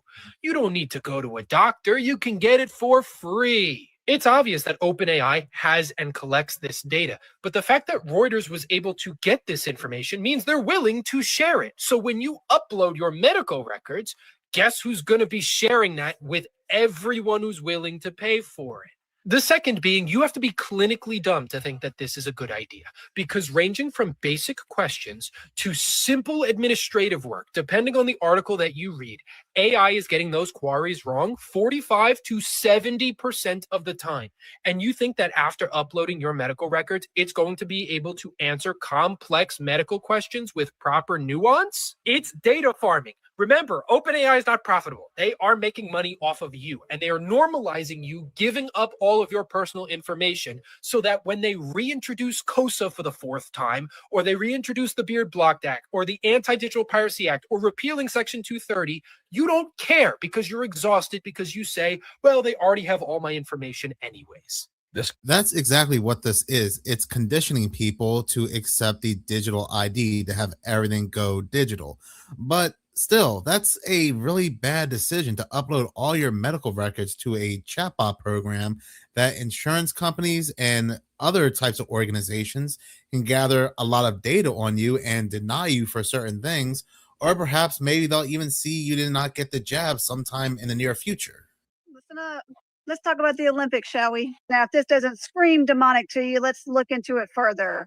Now, first off, this structure looks like something coming to America soon, but I'm sure that's just a coincidence. Let's focus on what's in the middle of it. All right, so this is a close-up of it. What does this look like to y'all?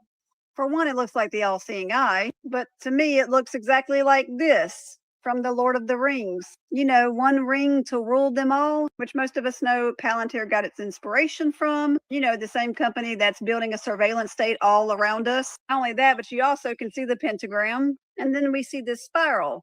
Now, when the athletes lit this cauldron-looking thing up, that's when the pentagram shows up and this all-seeing eye. And it just so happens that it's right above a pyramid. Now, these types of spirals are associated with connecting to the divine, cosmic awareness, or enlightenment, or the Kundalini, Hinduism, all of that. And then we see the Olympic rings coming together to one. The two people on the spiral hand each other the orb, while the woman stands directly in the middle of the spiral. And this is all occultic, pointing to the unification of technologies in the body, and also the spiritual realm where the Antichrist will usher all of this in. All of this is to show us that there is a counterfeit spiritual revolution coming.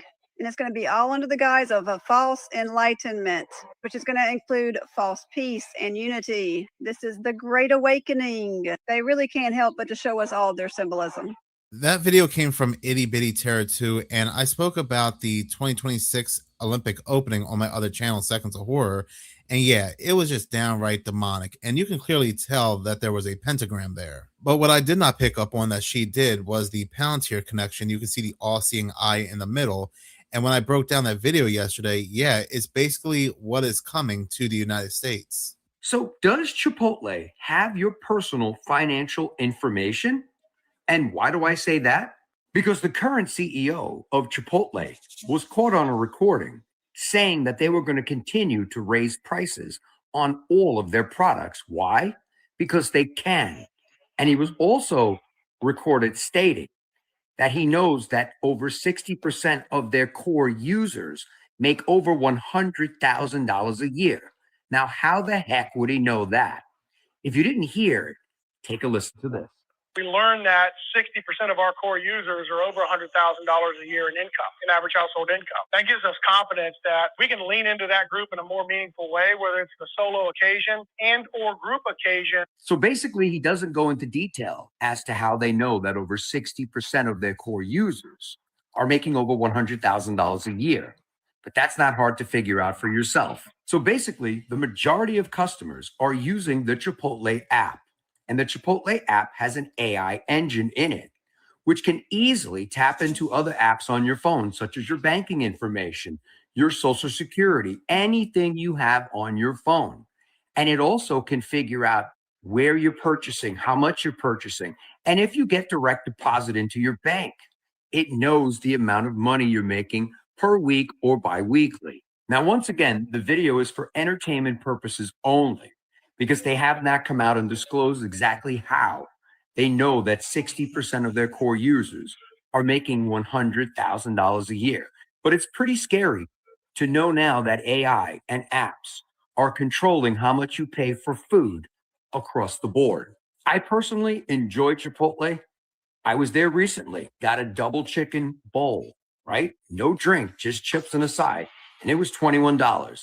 But it was really good. I don't mind paying for good food, but I also do mind being ripped off because you know how much I make for a living. Let me know your thoughts on this in the comments. And as always, I'd love to hear from you. So that video came from the Jody69, and I can't remember the last time I had Chipotle. I remember having it 10 years ago, and it was really good. They gave you a lot of food, and the prices weren't bad. But a few years ago, the prices just skyrocketed, and they gave you like a real small portion, and I've never been back. Well, I guess now it makes a lot of sense when they know how much people can afford for the amount of food they give. And if Chipotle is doing that, best believe a lot of these other places are doing the same exact thing. Gap is getting paid by Sam Altman for your biometric information. I thought you should know that. As a recap, this orb is Sam Altman's solution to verify that you're human, when AI is indistinguishable. But what the hell is a device that takes photographs of your eyes doing in a store that sells jeans? According to this plaque, it's harmless. They were both San Francisco-based companies just showing each other some love. When reporter Sydney Hayes asked in person, this is the response you got. I think you're asking too many questions. You're getting into the gap of it all. Oh, those are very legitimate questions given the individuals in this picture. We have the president and CEO of Gap Inc., the president and CEO of Gap Brand, and you probably know this guy is Zach Posen, who's the chief creative officer. So even though it's only in one store in San Francisco, that is not the goal. And World will tell you that back in September, they launched this partner program. Their goal is to have an extensive retail presence because they want every single human being to have their photograph taken of their eyes so they can verify that they're human. It lists 3 benefits, but the reality is the second one, it's all money. They're getting paid for every single human being who verifies themselves with the orb in their stores. This is a potential big source of revenue for a brand that has over 3,500 brick and mortar stores. I don't see any disclosure that they're being paid. Isn't that an FTC violation? Even if there were a disclosure, we still need clear rules on where you can put these things. So in addition to their flagship stores, which is fine, you can find them at partners like Razor, or for any random person who purchases them and puts them in a place of business. And that's the reason you may find a biometric device in a Brazilian restaurant in Orlando. It is still wild to me that as of 2025, almost 18 million people, and probably more as about now, have scanned their eyeballs and sent all their data and information over to Sam Altman just to prove they are human. This is why I strongly believe they're going to have no problems passing the digital ID worldwide, especially here in the United States. But Coffee. Follow me.